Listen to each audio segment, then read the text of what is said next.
Charles second आकर वापस England की गद्दी पर बैठा था। उस दिन नेशनल हॉलिडे था। वो देश में छुट्टी रख दी थी और उस डे को वो कैपिटल डे कहा जाता है। 1660 से 1685 तक तो ये राजा था। 1685 से 1688 तक जेम्स सेकंड राजा था। इसके टाइम पर वुमेन एक्टर्स को परमिशन मिल गई थी कि वो भी आकर स्टेज पर अपनी परफॉर्मेंस दें। मार्गरेट ह्यूग्स नाम की प्रोफेशनल एक्टर थी। ऐसा माना जाता है कि ब्रिटिश हिस्ट्री में पहली बार किसी वुमेन ने जो इंग्लिश स्टेज पर थिएटर परफॉर्म किया था वो ये थी। शेक्सपियर के ओथेलो में डेस्डेमोना का कैरेक्टर प्ले करने वाली 30 साल की एक्ट्रेस। दोस्तों इनको बहुत सेलिब्रेट किया जाता है। इनका नाम आप नोट करते हुए चलिए। इस एज के कुछ इंपॉर्टेंट प्लेराइट्स के नाम मैं आपको नोट करवाते हुए चलता हूं। कुछ इंपॉर्टेंट डिटेल्स उनके बारे में बताऊंगा। जैसे विलियम कॉन्ग्रीव, ये जॉनसन स्विफ्ट के लाइफ लॉन्ग फ्रेंड थे और जॉन ड्राइडन के स्टूडेंट। इन्होंने कुछ फेमस कॉमेडीज लिखी है, वे ऑफ द वर्ल्ड और लव फॉर लव। एक ट्रेजेडी भी लिखी है, द मॉर्निंग ब्राइड। ये बहुत फेमस है। ये अपनी कॉमेडीज में सेक्सुअल कॉमेडी ऑफ मैनर्स का यूज करते थे क्योंकि उस टाइम पर काफी पॉपुलर हो गया था ये उन ड्रामेटिस्ट के बीच में सेक्स की खुले रूप से बात करना। बहुत फेमस क्लब था इनके टाइम पर, किट कैट क्लब।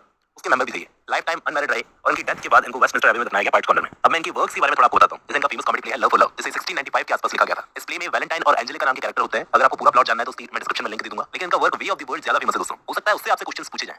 उस प्ले में मेलेमेंट की बोली एक फेमस लाइन है, कैरेक्टर है मेलेमेंट। उसकी एक लाइन है जो आपको नोट कर लेनी चाहिए, one's cruelty is one's power and when one parts with one's cruelty one parts with one's power. ये प्ले भी मैंने कवर कर रखा है जिसकी लिंक मैं आपको डिस्क्रिप्शन में डाल दूंगा। और इनकी जो ट्रेजेडी है द मॉर्निंग ब्राइड 1697 की, उसमें भी कुछ कोट्स आपको नोट कर लेने चाहिए। Music had charms to soothe the savage breast. इन्होंने एक नोवेल भी लिखी है दोस्तों, incognita, love and duty reconciled. ये सिर्फ एक ही नोवेल है जो इन्होंने लिखी है। इन सब के अलावा द ओल्ड बैचलर और द डबल डीलर, ये दोनों भी इन्हीं के प्ले हैं विलियम कॉन्ग्रीव के। अब हम बात करते हैं जॉन बनियन की, जो कि अपनी famous religious allegory the pilgrims progress के लिए जाने जाते हैं। तो राइटिंग तो इनका पार्ट टाइम जॉब था। एक्चुअली ये एक प्रीचर थे। 12 साल इन्होंने जेल में गुजारे क्योंकि इन्होंने प्रीचिंग को छोड़ने से मना कर दिया था। जेल में रहते हुए द पिलग्रिम्स प्रोग्रेस के साथ-साथ एक और स्पिरिचुअल ऑटोबायोग्राफी इन्होंने लिखी। उस वर्क का नाम है grace abounding to the chief of sinners. सिर्फ 16 की एज में इन्होंने आर्मी को ज्वाइन किया था दोस्तों। उसी एक्सपीरियंस के बारे में ये अपने इस वर्क में लिखते हैं। अब बात करते हैं सर जॉर्ज एथरिज की। देखो इनको लोग अलग-अलग नामों से बुलाते हैं लेकिन मैं जॉर्ज एथरिज बोलता हूं। इन्होंने रेस्टोरेशन होने के तुरंत बाद एक बड़ी फेमस कॉमेडी लिखी थी द कॉमिकल रिवेंज, जिसको लव एंड टफ भी कहा जाता है। ये भी कॉमेडी ऑफ मैनर्स में अपने वर्क्स को लिखा करते थे और द मैन ऑफ मूड इनका लास्ट प्ले था और बेस्ट वर्क माना जाता है कॉमेडी ऑफ मैनर्स का। इन दोनों के अलावा एक और फेमस वर्क है जिसकी मैं पहले बात कर चुका हूं, she would if she could 1668 का। जॉर्ज एथरिज से रिलेटेड यही तीन प्लेस हैं जो आपको ध्यान में रखना है। हम बात करते हैं एफ्राबेन की। दोस्तों इनको एजेंट 160 भी कहा जाता है क्योंकि चार्ल्स सेकंड के लिए इन्होंने एजेंट का काम किया था। स्पाई थी ये। बेल्जियम का एक शहर है एंटवर्प, वहां पर ये प्लेराइट थी, पोएट थी, ट्रांसलेटर थी, फिक्शन राइटर थी और मॉडर्न नोवेलिस्ट वर्जीनिया वुल्फ की इंस्पिरेशन थी। उन्होंने a room of one's own नाम की वर्क में इनको याद किया है। इनको इंग्लिश लैंग्वेज में लिखने वाली फर्स्ट प्रोफेशनल वुमन राइटर कहा जाता है। इनका फेमस वर्क है ओरोनको। लगभग 19 प्लेस इन्होंने लिखे थे। वैसे कुछ फेमस वर्क्स के नाम आपको नोट कर लेने चाहिए। Oroonoko, post marriage, amorous prince, the Dutch lover, the rover part first part second, जिसको द बैनिश कैवलियर्स भी कहा जाता है, इसमें प्रोटैगनिस्ट हेलेना थी, the round heads, emperor of the moon और लास्ट में love letters between a nobleman and his sister. इनके बाद उस एज के फेमस राइटर थे विलियम वाइचरली, जो अपनी जिंदगी के बाद के साल इंडिया में आकर रहे थे और फ्रांस में इन्होंने रोमन कैथोलिक धर्म को अपना लिया था। इन्होंने एक फेमस प्ले लिखा है लव एंड वर्ड। इसके अलावा the country wife, country wife बहुत ही फेमस है दोस्तों, द प्लेन डीलर और अ जेंटलमैन डांसिंग मास्टर। देखो दोस्तों इनका जो प्ले है लव एंड वर्ड, इसका दूसरा जो टाइटल है वो है सेंट जेम्स पार्क। हो सकता है किसी एग्जाम में आपसे इस टाइटल के बारे में पूछा जाए। ये अलेक्जेंडर पोप के अच्छे दोस्त थे लेकिन पोप ने इन पर सटायर किया अपने ऐसे ऑन क्रिटिसिज्म में जो कि 1709 में लिखा हुआ वर्क था। लेकिन दोस्तों इनका जो वर्क है द कंट्री वाइफ, ऐसा माना जाता है ये इनका मास्टरपीस वर्क है जिसको कॉमेडी ऑफ मैनर्स में इन्होंने लिखा था। बात करते हैं जॉन वेनरो की।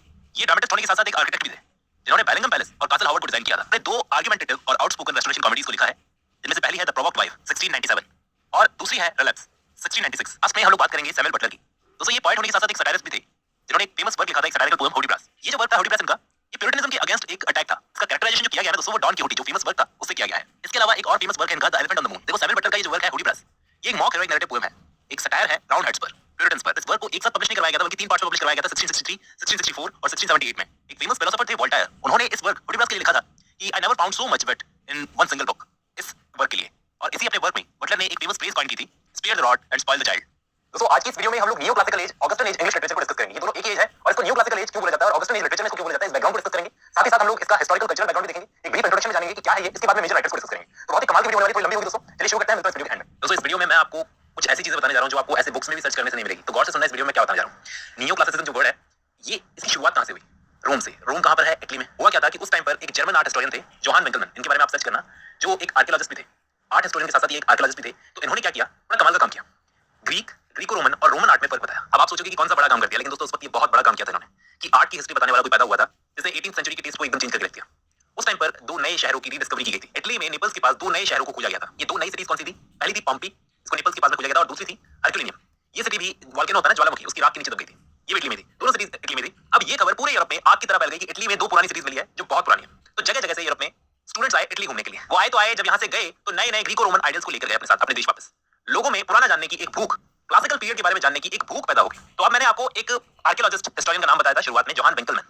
इन्होंने सबसे इंपॉर्टेंट और पहला काम किया था, क्या किया था? ग्रीक आर्किटेक्चर और विजुअल आर्ट्स को कॉपी मारने को लेकर या इमिटेट करने को लेकर एक किताब लिखी। उस किताब का नाम क्या था? Thoughts on the imitation of Greek works in painting and sculpture 1750 में। और इस बंदे ने क्या किया, बड़ा शार्पली फर्क बताया कि एशियंट ग्रीक और रोमन आर्ट में फर्क क्या है। और ग्रीक आर्ट के आइडियलिज्म की बड़ी तारीफ करने लगा कि ग्रीक्स तो ग्रीक्स थे, अगर हमें उनके लेवल का बनना है, ग्रेट बनना है, तो एक ही तरीका है, उनको इमिटेट करो, इमिटेट द एंशिएंट्स। बस अब आप समझ जाओ कि असली जड़ यहीं से शुरू हुई थी नियो क्लासिसिज्म की। इटली में दो पुरानी सिटीज का मिलना, पुराना क्लासिकल जानने के लिए भूख पैदा होना और एक आर्ट हिस्टोरियन का इमिटेशन को लेकर इतना बड़ा वर्क लिखना। लेकिन आपके दिमाग में एक सवाल आना चाहिए कि इस बंदे ने विजुअल आर्ट की बात की है, आर्किटेक्चर की बात की है, स्कल्पचर की बात की है प्राइमरीली, तो ये नियो क्लासिकल वर्ड क्या इसी सबसे रिलेटेड है, हमारे लिटरेचर से नहीं? तो हाँ दोस्तों, प्राइमरीली ये word neo classical visual art के लिए यूज किया जाता है। लिटरेचर के लिए आप इसे यूज करेंगे Augustan age. Augustan as literature के लिए यूज की जाती है। ऑगस्टन एज ही क्यों, ये भी समझा देता हूँ। इसको बताने से पहले मैं आपको ये बता दूं, ये ऑगस्टन नाम किसने दिया था इनको, ऑगस्टन को। ये जान लो कि एमटी वॉल्टेयर फ्रैंकोइस मैरी नाम के एक फेमस हिस्टोरियन थे दोस्तों, जो अपने विट के लिए यानी बुद्धि के लिए बड़े फेमस थे। उन्होंने और ओलिवर गोल्डस्मिथ ने ये नामकरण किया था ऑगस्टन्स। अब क्यों इनको ऑगस्टन्स बोला, ये बताता हूँ। देखो, इंग्लिश लिटरेचर में अलेक्जेंडर पोप ने इस एज पर काम किया था। ये मैं आपको पहले की वीडियो में भी बता चुका हूँ कि अलेक्जेंडर पोप ने इस एज में काम किया था सबसे ज्यादा। तो अलेक्जेंडर पोप क्या करते थे, एक बहुत पुराने रोमन लिरिक पोएट थे, होरेस नाम के, जो कि किंग ऑगस्टस, पुराने राजा थे सीजर ऑगस्टस, जो कि रोमन एम्पायर के फाउंडर भी थे। किंग ऑगस्टस के टाइम पर ये होरेस एक लिरिक पोएट थे, इनको इमिटेट करते थे अलेक्जेंडर पोप। अलेक्जेंडर पोप ने होरेस को इमिटेट करते हुए अपने राजा जॉर्ज सेकंड को एड्रेस करके एपिस्टल टू ऑगस्टस को लिखा है दोस्तों। वो जो पोएट थे होरेस, उनके टाइम पर पोएट्री ज्यादा मैनर्ड वे में, पॉलिटिकल और सैटारिकल वे में लिखी जाती थी। तो पोप ने भी सेम टू सेम ऐसा ही किया, अपनी पोएट्री को ज्यादा सैटारिकल, मैनर्ड वे में और पॉलिटिकल बनाने की कोशिश की। इसलिए इस एज को लिटरेचर में ऑगस्टन एज बोला गया और विजुअल आर्ट में इसको नियो क्लासिकल एज बोला जाता है। आपको समझ में आ गया होगा। थोड़ा और डीप चलते हैं। इस टाइम पर दोस्तों प्रिंटेड मटेरियल बहुत इजीली अवेलेबल हो जाता है। प्रिंटेड मटेरियल मतलब बुक्स, हाँ, बुक्स वगैरह आसानी से लोगों को मिलती नहीं थी। पहले के एजेस में बहुत मुश्किल होता था प्रिंटेड मटेरियल को पाना, चाहे रीडर हो चाहे ऑथर हो। इस एज में सबको कम दामों में बुक्स मिलने लगी, मतलब नॉलेज सस्ती हो गई। लंदन में उस टाइम पर एक बहुत फेमस फेयर लगता था, बार्थोलोमेव फेयर, गर्मियों में, तो बहुत ही चीप दामों में लोगों को बुक्स मिल जाती थी। उसी टाइम पर दोस्तों चैप बुक्स, जो कि 40 पन्नों की छोटी सी किताब होती थी, जिसको सिलाई करके बनाया जाता था, और ब्रॉड शीट्स, जो कि न्यूज़पेपर, बड़े-बड़े न्यूज़पेपर लंदन में ट्रेंड बनते जा रहे थे। चैप बुक्स छोटी-छोटी किताबें होती थी 40 पेजेस की, जिनको कभी-कभी तो सिलाई लगाकर बनाया जाता था, और ब्रॉड शीट्स जो बड़े न्यूज़पेपर की तरह कोई चीज थी, तो नॉलेज आसानी से पूरे लंदन में पहुंच जाती थी, यहां तक कि वर्किंग क्लास लोगों तक। तो यही चीजें आगे चलकर पीरियडिकल्स बनी। पीरियडिकल्स को लेकर आपसे कई एग्जाम्स में क्वेश्चंस पूछे जाते हैं, पीरियडिकल्स कैसे बने। आगे चलकर यही चीजें, ये चैप बुक्स, ब्रॉड शीट्स जैसी चीजें आगे चलकर फेमस पीरियडिकल्स जैसे कि जेंटलमैन्स मैगजीन, लंदन मैगजीन, ऐसी फेमस मैगजीन्स बनी, जिनमें सैमुअल जॉनसन जैसे राइटर्स ने भी काम किया था। मैंने आपको पिछली वीडियो में बताया था। और जैसे आज मूवीज की पायरेसी होती है ना दोस्तों, कि मूवी रिलीज होती है, उसके बाद में घर-घर में पहुंच जाती है, उस टाइम पर बुक्स की पायरेसी होती थी। पायरेसी करने वाले पैसा कमाने के लिए बुक्स को डबलिन तक ले जाते थे, और इनको बढ़ावा मिला था 1693 में, जो प्रेस रेस्ट्रिक्शन एक्ट था वो खत्म हो गया, तो इनको बढ़ावा मिल गया। क्योंकि अब प्रिंटिंग प्रेस गवर्नमेंट के कंट्रोल से बाहर हो गई थी, तो एक जगह पर प्रिंटिंग प्रेस रहेगी ऐसा कुछ नहीं था, बहुत जगह पर प्रिंटिंग प्रेस फैल गई थी। तो ये रेस्ट्रिक्शन एक्ट हट गया, इसके बाद में लोगों को बढ़ावा मिल गया। हर टाइप का लिटरेचर हर डायरेक्शन में फैलने लगा। सबसे ज्यादा पॉपुलर हुए थे पीरियडिकल। पीरियडिकल्स में चलती थी ऐसी राइटिंग, कोई भी उस टाइम पर फिलोसोफर बन सकता था अपने एसेज लिखकर। दोस्तों मैंने आपको बताया था पिछली वीडियो में, सैमुअल जॉनसन ने भी अपने पीरियडिकल में 200 से ज्यादा एसेज लिखे थे। वो एक फिलोसोफर बन सकते थे, इतनी सारी चीजें उन्होंने एसेज में लिखी थी। अब दोस्तों उस टाइम पर एक सोसाइटी होती थी, रॉयल सोसाइटी, जिसके बारे में मैंने आपको पहले भी बताया, जो लंदन के पढ़े लिखे लोगों की एक सोसाइटी थी। तो उस सोसाइटी में उस टाइम पर क्या चलता था, ये सब कुछ पब्लिश होता था regularly day to day life के अंदर। अब एक कमाल की चीज बताता हूं, देखो उस टाइम पर एक क्रॉस इंडेक्स नाम की चीज होती थी। क्रॉस इंडेक्स क्या होते थे, जिनमें वर्ड्स और फ्रेजेस लिखी होती थी, और वो ऐसी कॉमन जगहों पर लगाए जाते थे जहां पर सबकी नजर पड़ सके। ये एक नई चीज थी 18th सेंचुरी में, कि एक क्रॉस इंडेक्स को मार्केट के बीचों बीच लगा दिया जाए, जिसमें वर्ड्स और फ्रेजेस हो, जिससे हर कोई उसको पढ़ सके। कुल मिलाकर सारे के सारे इन क्रॉस इंडेक्स वगैरह से एजुकेट हो रहे थे इस एज के अंदर। लेकिन आप सोचो, इन इंडेक्स की मदद से जब सारे के सारे इतनी सारी चीजें सीख रहे थे, तो कोई भी अपने आप को स्कॉलर बोलने लग जाए, कौन उसका क्या उखाड़ लेगा, क्या कर लेगा। कोई भी अपनी बुक्स को पब्लिश करवा लेता था, कैसे भी पब्लिश करवा लेता था, कोई रेस्ट्रिक्शन तो थी नहीं, सस्ते में चीजें हो जाती थी। एक पॉजिटिव साइड तो था कि पढ़ी लिखी जनता बढ़ती जा रही थी लंदन में। पहले किसी सेंचुरी में इतनी पढ़ी लिखी जनता नहीं थी, इसलिए तो इस एज को एज ऑफ एनलाइटमेंट कहा जाता है। लेकिन डार्क साइड भी तो था। नॉलेज जब ऐसे लोगों के हाथ में गई जो ठग थे, मतलब पहले समझते ना क्रुक्स, जो अपने आप को स्कॉलर बताने लगे थे, लोगों को बेवकूफ बनाने लगे थे, तो ऐसा कहा जा सकता है कि 18th सेंचुरी की बुक्स पर ट्रस्ट करना थोड़ा सा मुश्किल हो जाता है, क्योंकि उस टाइम पर कोई भी फर्जी इंसान अपनी बुक्स को लिख रहा था।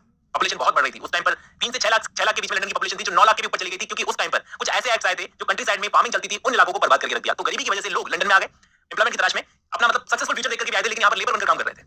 यहाँ पर क्रिमिनल्स की तादाद बढ़ गई थी, प्रोस्टिट्यूशन की तादाद बढ़ गई थी, भिखारियों का तो पूछो मत, भिखारी तो इतने बढ़ गए थे। तो आपको ये प्रॉपर्टी क्राइम, रेप, भुखमरी, ये सब ऑगस्टन लिटरेचर में खूब मिलेगा, क्योंकि उस टाइम पर नोवेल्स की भी शुरुआत हो गई थी। तो नोवेल्स के अंदर भी आपको ये सारी चीजें देखने को मिलेगी। उस टाइम पर क्राइम की दुनिया का बादशाह था जोनाथन वाइल्ड। अब दोस्तों ये लंदन के अंडरवर्ल्ड का बादशाह था, डॉन था। अब ये मैं इसलिए बता रहा हूं क्योंकि उस टाइम पर क्रिमिनल्स की बायोग्राफी भी लिखी जाती थी। बताओ आप देखना, उस टाइम पर लिटरेचर में आपको प्रोफेशनल राइटर और फर्जी राइटर के बीच में पता नहीं चलेगा, आप बता नहीं पाओगे। पर क्राइम जितना फैला हुआ था उस एज के अंदर, इस क्राइम से डील करने की वजह से इस एज को एज ऑफ स्कैंडल भी कहा जाता है दोस्तों। एक नाम इसका एज ऑफ स्कैंडल भी है। अब मैं आपको थोड़ा बताता हूं कि इस एज को इतना ग्रेट क्यों नहीं माना जाता, कि ये एज इतनी ग्रेट क्यों नहीं है। क्योंकि राइटर उस टाइम पर लिखता था क्या समझ के, कि मेरी ऑडियंस तो पढ़ी लिखी है, सब जानती है पहले से। तो ये लोग क्या करते थे, सिर्फ अपनी एज की जनता को अपना रीडर मानकर लिखते थे। अपनी एज के स्पेसिफिक ऑथर्स को टारगेट करते थे, उन पर सटायर लिखते थे, उन पर नोवेल लिखते थे, प्ले तक लिखते थे, ड्रामा तक। इन्होंने कभी सोचा ही नहीं शायद कि आने वाले टाइम पर हमको पढ़ा जाएगा और फ्यूचर का रीडर कैसे समझेगा कि हम किसकी बात कर रहे हैं। तो अगर इनके वर्ड्स को समझना है, ऐसा कहा जाता है कि अगर इनके वर्ड्स को समझना है तो पहले इनकी एज को, इनकी हिस्ट्री की नॉलेज लेनी पड़ेगी, फिर इनकी पोएट्री पढ़ो। और पोएट्री भी ऐसी होती थी जो लिरिक कम और डायलॉग्स ज्यादा होते थे। इवन नोवेल्स भी, नोवेल्स के अगेंस्ट एक रिएक्शन होती थी। प्लेस, दूसरे प्लेस का मजाक बनाने के लिए लिखे जाते थे। एक कमाल का काम ये हुआ था कि पढ़े लिखे लोगों के लिए लाइब्रेरीज खुल गई थी इस टाइम पर, सभी के लिए, वर्किंग क्लास के लिए भी। पीरियडिकल्स इसलिए फेमस हुए थे क्योंकि इनको छापने में ज्यादा खर्चा नहीं आता था, हर कोई जल्दी से इनको पढ़ लेता था, प्रॉफिट वाला बिजनेस था। और सबसे फेमस पीरियडिकल था इस टाइम का द स्पेक्टेटर, जिसे जोसेफ एडिसन और रिचर्ड स्टील ने मिलकर लिखा था। इस एज में ये जो क्लासिक वर्ड जोड़ा गया है, मैं बताता हूं ये क्यों जोड़ा गया है। तो इंग्लिश लिटरेचर में टाइम स्पैन था 1660 से लेकर 1789 तक का। ये जो टाइम था, इस एज को इंग्लिश लिटरेचर में नियो क्लासिकल एज कहा जाता है। इसका एक और नाम है ऑगस्टन एज, क्योंकि इस वक्त के राइटर्स मानते थे कि वो बहुत ही ब्रिलियंट है। जैसे एंशिएंट रोम में किंग ऑगस्टस के टाइम पर जो राइटर्स होते थे, उस तरह हमारी पोएट्री रोमन और ग्रीक पोएट्स के बराबर है, उनके वर्क्स की तरह है। क्योंकि इस टाइम के राइटर्स उन ग्रेट राइटर्स के रूल्स को सेम टू सेम कॉपी करके लिखते थे। लेकिन रियलिटी में इन पोएट्स में ऐसी कोई खास बात नहीं थी जो इनको क्लासिकल पोएट्स के आसपास भी खड़ा कर सके। और तो ये पोएट्स उन पोएट्स के, उन ग्रेट पोएट्स के रूल्स को ठीक से फॉलो तक नहीं करते थे, क्योंकि इन्होंने उन रूल्स को ठीक से समझा ही नहीं था और अपने हिसाब से गलत गलत मतलब निकाल लिए।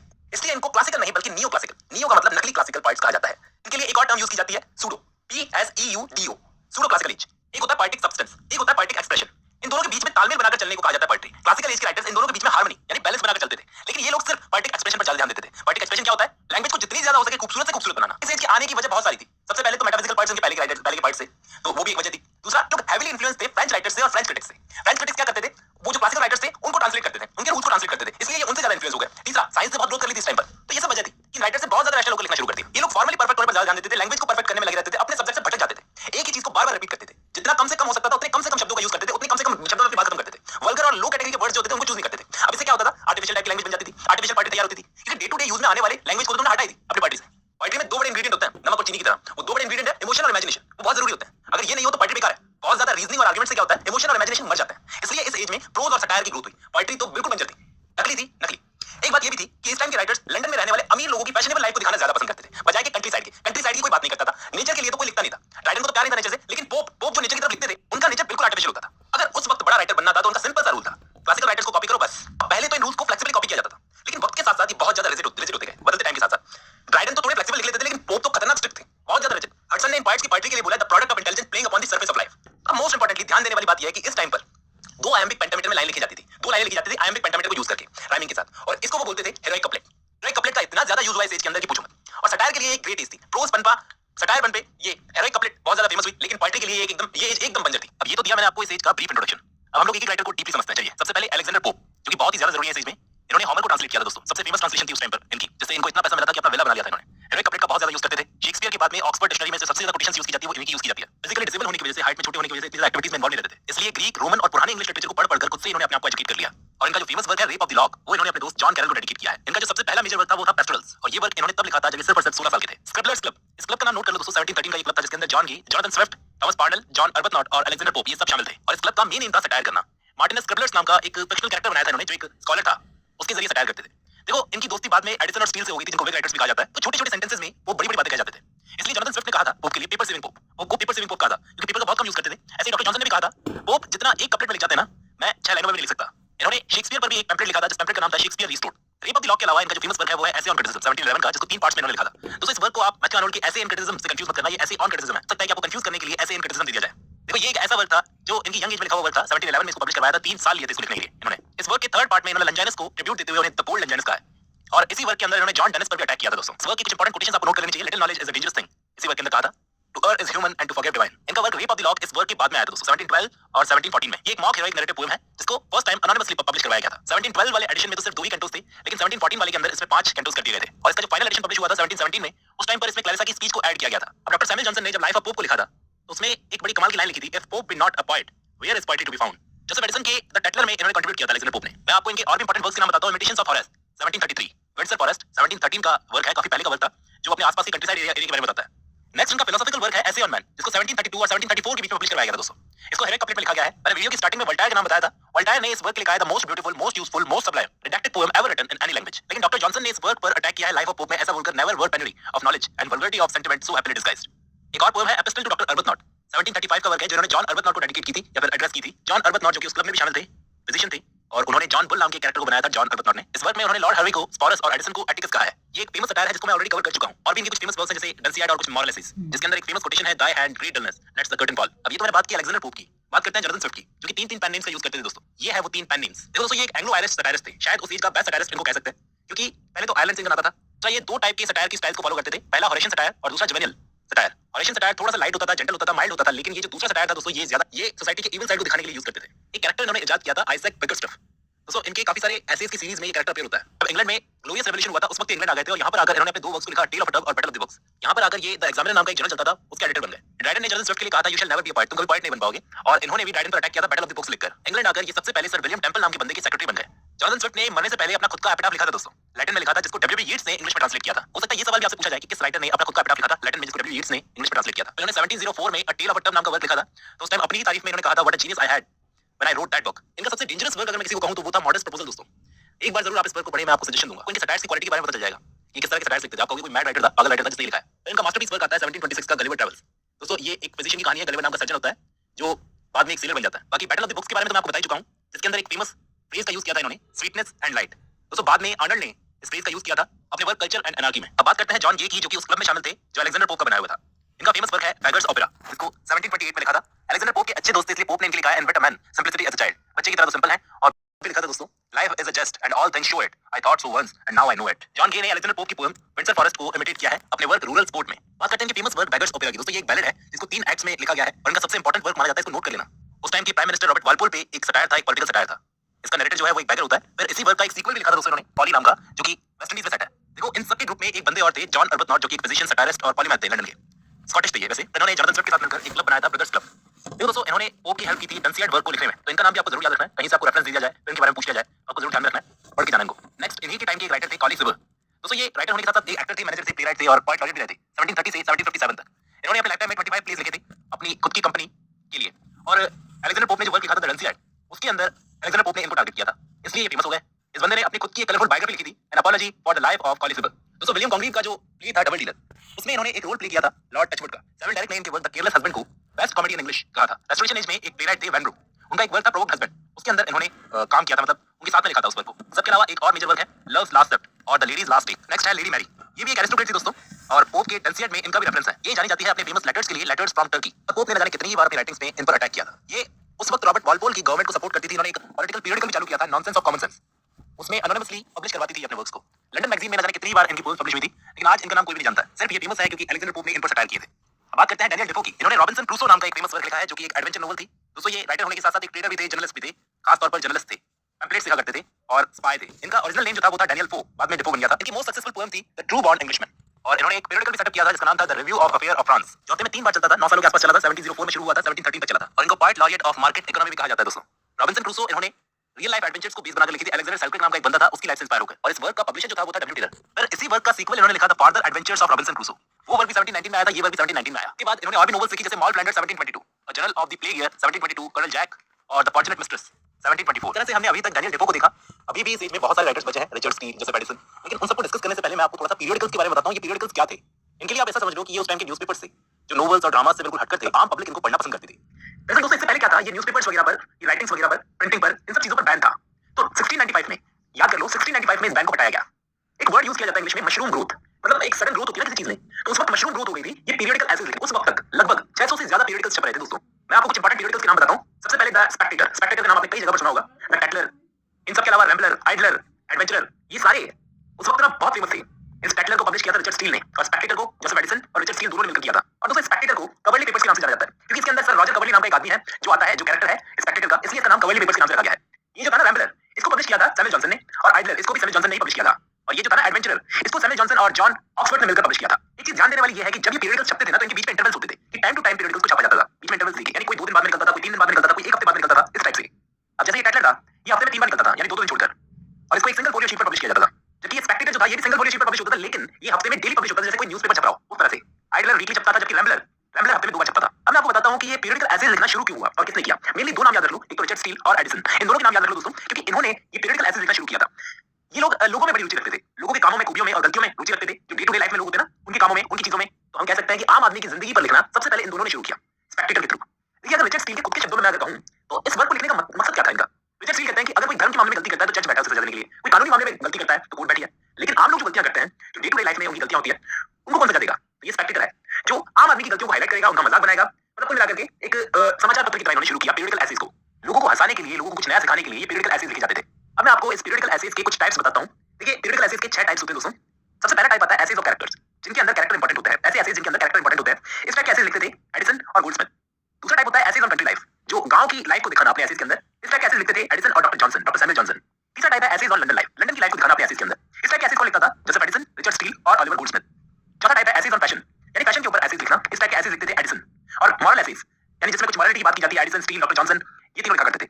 और तीसरे टाइप के होते हैं थिएट्रिकल एसेज, यानी जिसमें थिएटर्स की बात की जाती है, डॉक्टर सैमुअल जॉनसन और जोसेफ एडिसन, ये दोनों लिखा करते थे थिएटर के ऊपर एसेज। तो कुल मिलाकर जो 4-5 नाम आपको देखने को मिलते हैं, Oliver Goldsmith, Edison, Richard Steele, Samuel Johnson, ये सारे के सारे लीडिंग पीरियडिकल एसेज थे उस टाइम के। इनमें ये जो थे जोसेफ एडिसन, इनके वर्क्स को 19th और 20th सेंचुरी के राइटर्स ने, प्रोज राइटर्स ने अपने लिए सेफेस्ट मॉडल माना दोस्तों, कि इनका मॉडल यूज करके वो प्रोज राइटिंग किया करते थे। डॉक्टर सैमुअल जॉनसन ने भी एडिसन की तारीफ करते हुए कहा है कि अगर आपको इंग्लिश स्टाइल को सीखना है जो कि भद्दी ना हो, और अगर उसके अंदर कुछ चीजें ऐसी हो जो आपको अच्छी लगे लेकिन दिखावटी ना हो, तो आपको एडिसन को पढ़ना चाहिए दोस्तों। अगर आपको उस टाइम के इंपॉर्टेंट और बहुत ही अच्छे एसेज पढ़ने हैं, तो आप सर रॉजर एट चर्च को पढ़ सकते हो, द मैन इन ब्लैक जिसको ऑलिवर गोल्डस्मिथ ने लिखा था, इसको पढ़ सकते हो। तो इस टाइप के एसेज पढ़कर आपको ऐसा नहीं है कि बोरियत फील होगी, बल्कि आपको मजा आएगा। इनको जब पढ़ोगे तो ऐसा लगेगा जैसे आप कोई शॉर्ट स्टोरी पढ़ रहे हो, और इसके अंदर लाइफ लाइक कैरेक्टर्स हैं, यानी ऐसे कैरेक्टर्स जिनको जिंदगी दे रखी है राइटर ने। इन सारे कैरेक्टर्स के अंदर सर रॉजर का कैरेक्टर तो बहुत इंपॉर्टेंट है। सर रॉजर एक ऐसे आदमी है जो अच्छाई में विश्वास रखते हैं, लेकिन दुनिया को ब्लाइंडली फॉलो नहीं करते कि दुनिया जो फॉलो कर रही है उनको फॉलो करने लग जाए। अगर उनको कोई भी चीज गलत लगती है तो वो उसी को फॉलो नहीं करते, उसकी बुराई भी करते हैं। तो ये सर रॉजर जो थे, ये इनके कैरेक्टर्स में सबसे पहले मेंबर थे, जिनको इंट्रोड्यूस किया था एडिसन और स्टील ने। अब मैं आपको बताता हूं कि इस टाइप के एसेज क्यों आम जनता पढ़ना पसंद करती थी। सबसे पहले तो ये अफोर्डेबल होते थे, सस्ते होते थे तो हर कोई खरीद लेता था।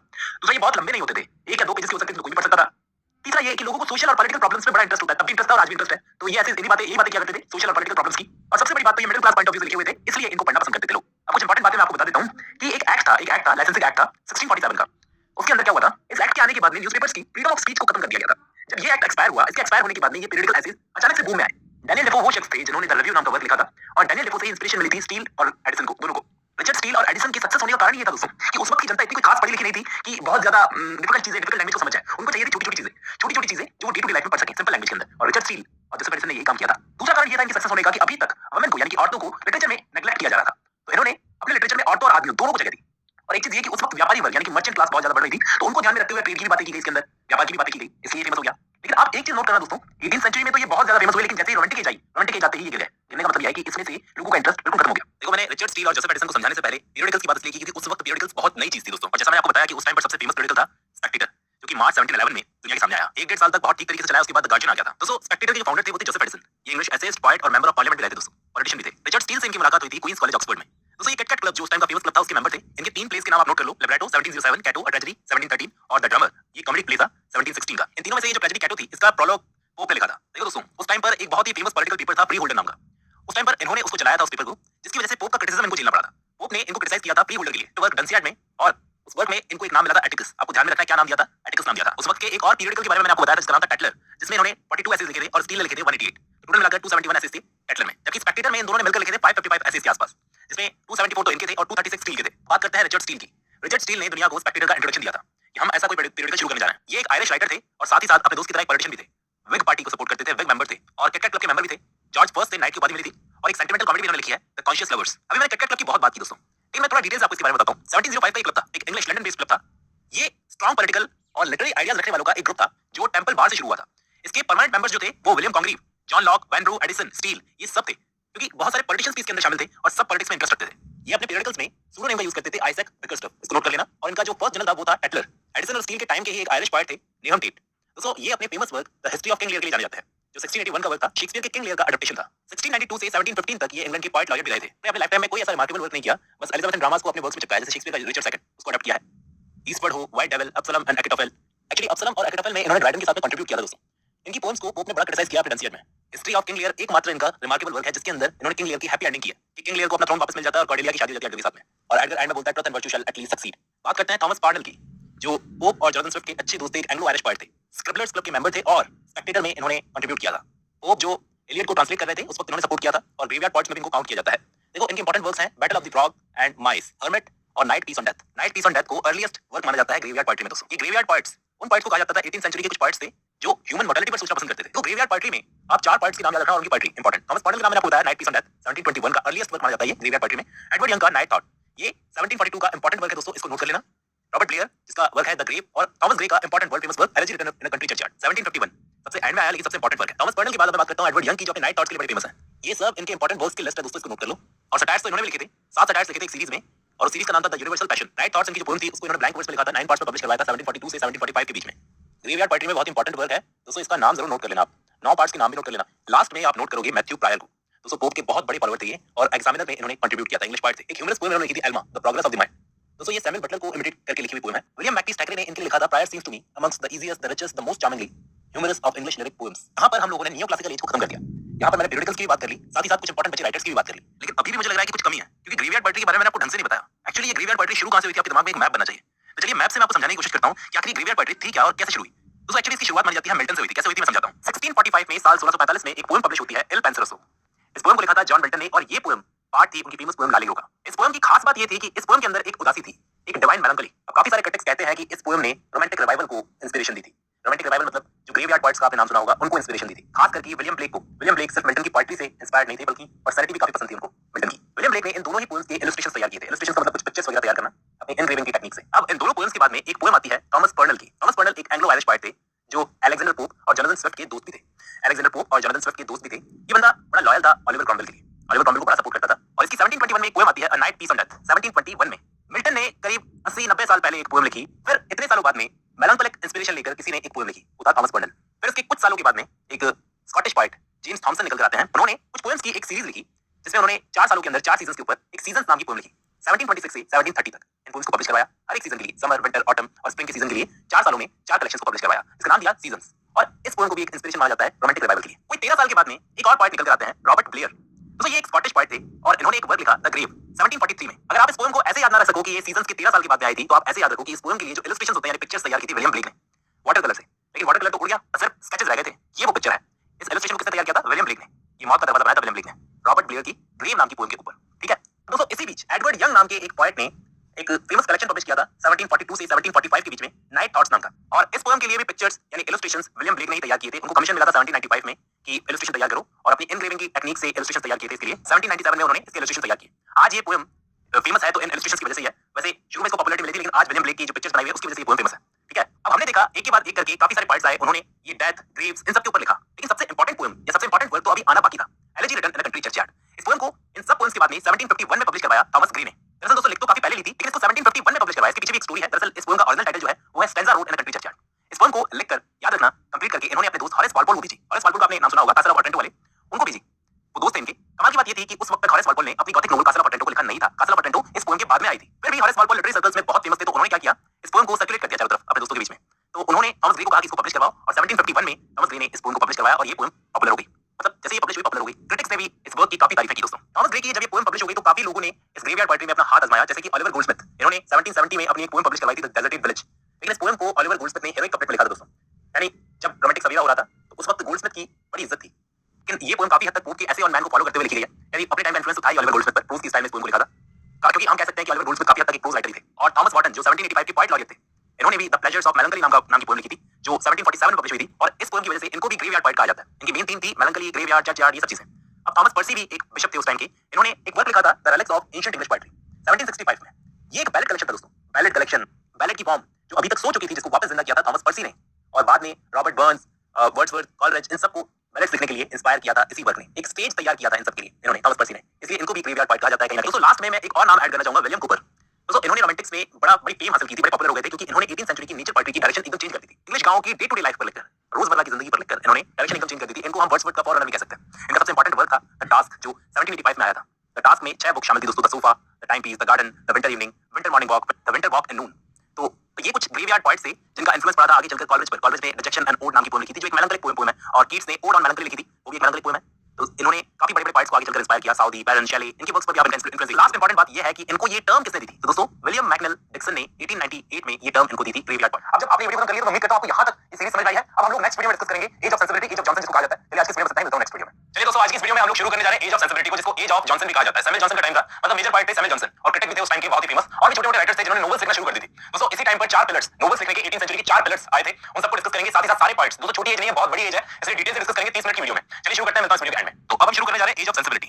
इसे एज ऑफ जॉनसन भी कहा जाता है क्योंकि लिटरेचर और क्रिटिसिज्म में सैमुअल जॉनसन इस टाइम पर डोमिनेट कर रहे थे। 1750 से लेकर 1798 तक के टाइम स्पैन को आप एज ऑफ सेंसिबिलिटी कह सकते हैं। देखो ज्यादातर जो काम किए थे ना इस एज में वो सैमुअल जॉनसन ने किए थे, इसलिए हम पहले सैमुअल जॉनसन की लाइफ को डिस्कस करेंगे। लेकिन इससे पहले मैं आपको इस एज के बारे में कुछ फैक्ट्स बता देता हूं जिससे आपको इजी हो जाए समझना।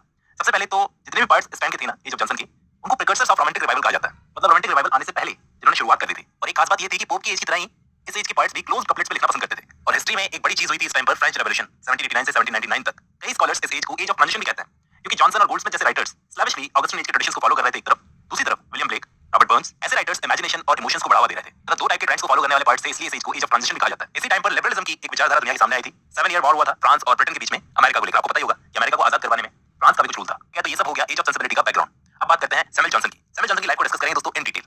दोस्तों ये एक बुक सेलर के बेटे थे। इनके घर के ठीक नीचे इनके फादर की किताबों की दुकान थी। जब ये पैदा हुए तो इनकी फैमिली को डाउट था कि ये जिंदा बच भी पाएंगे या नहीं, क्योंकि बचपन से ही इनको काफी सारी बीमारियां थी और सारी जिंदगी बीमारियों ने इन्हें जकड़ के रखा।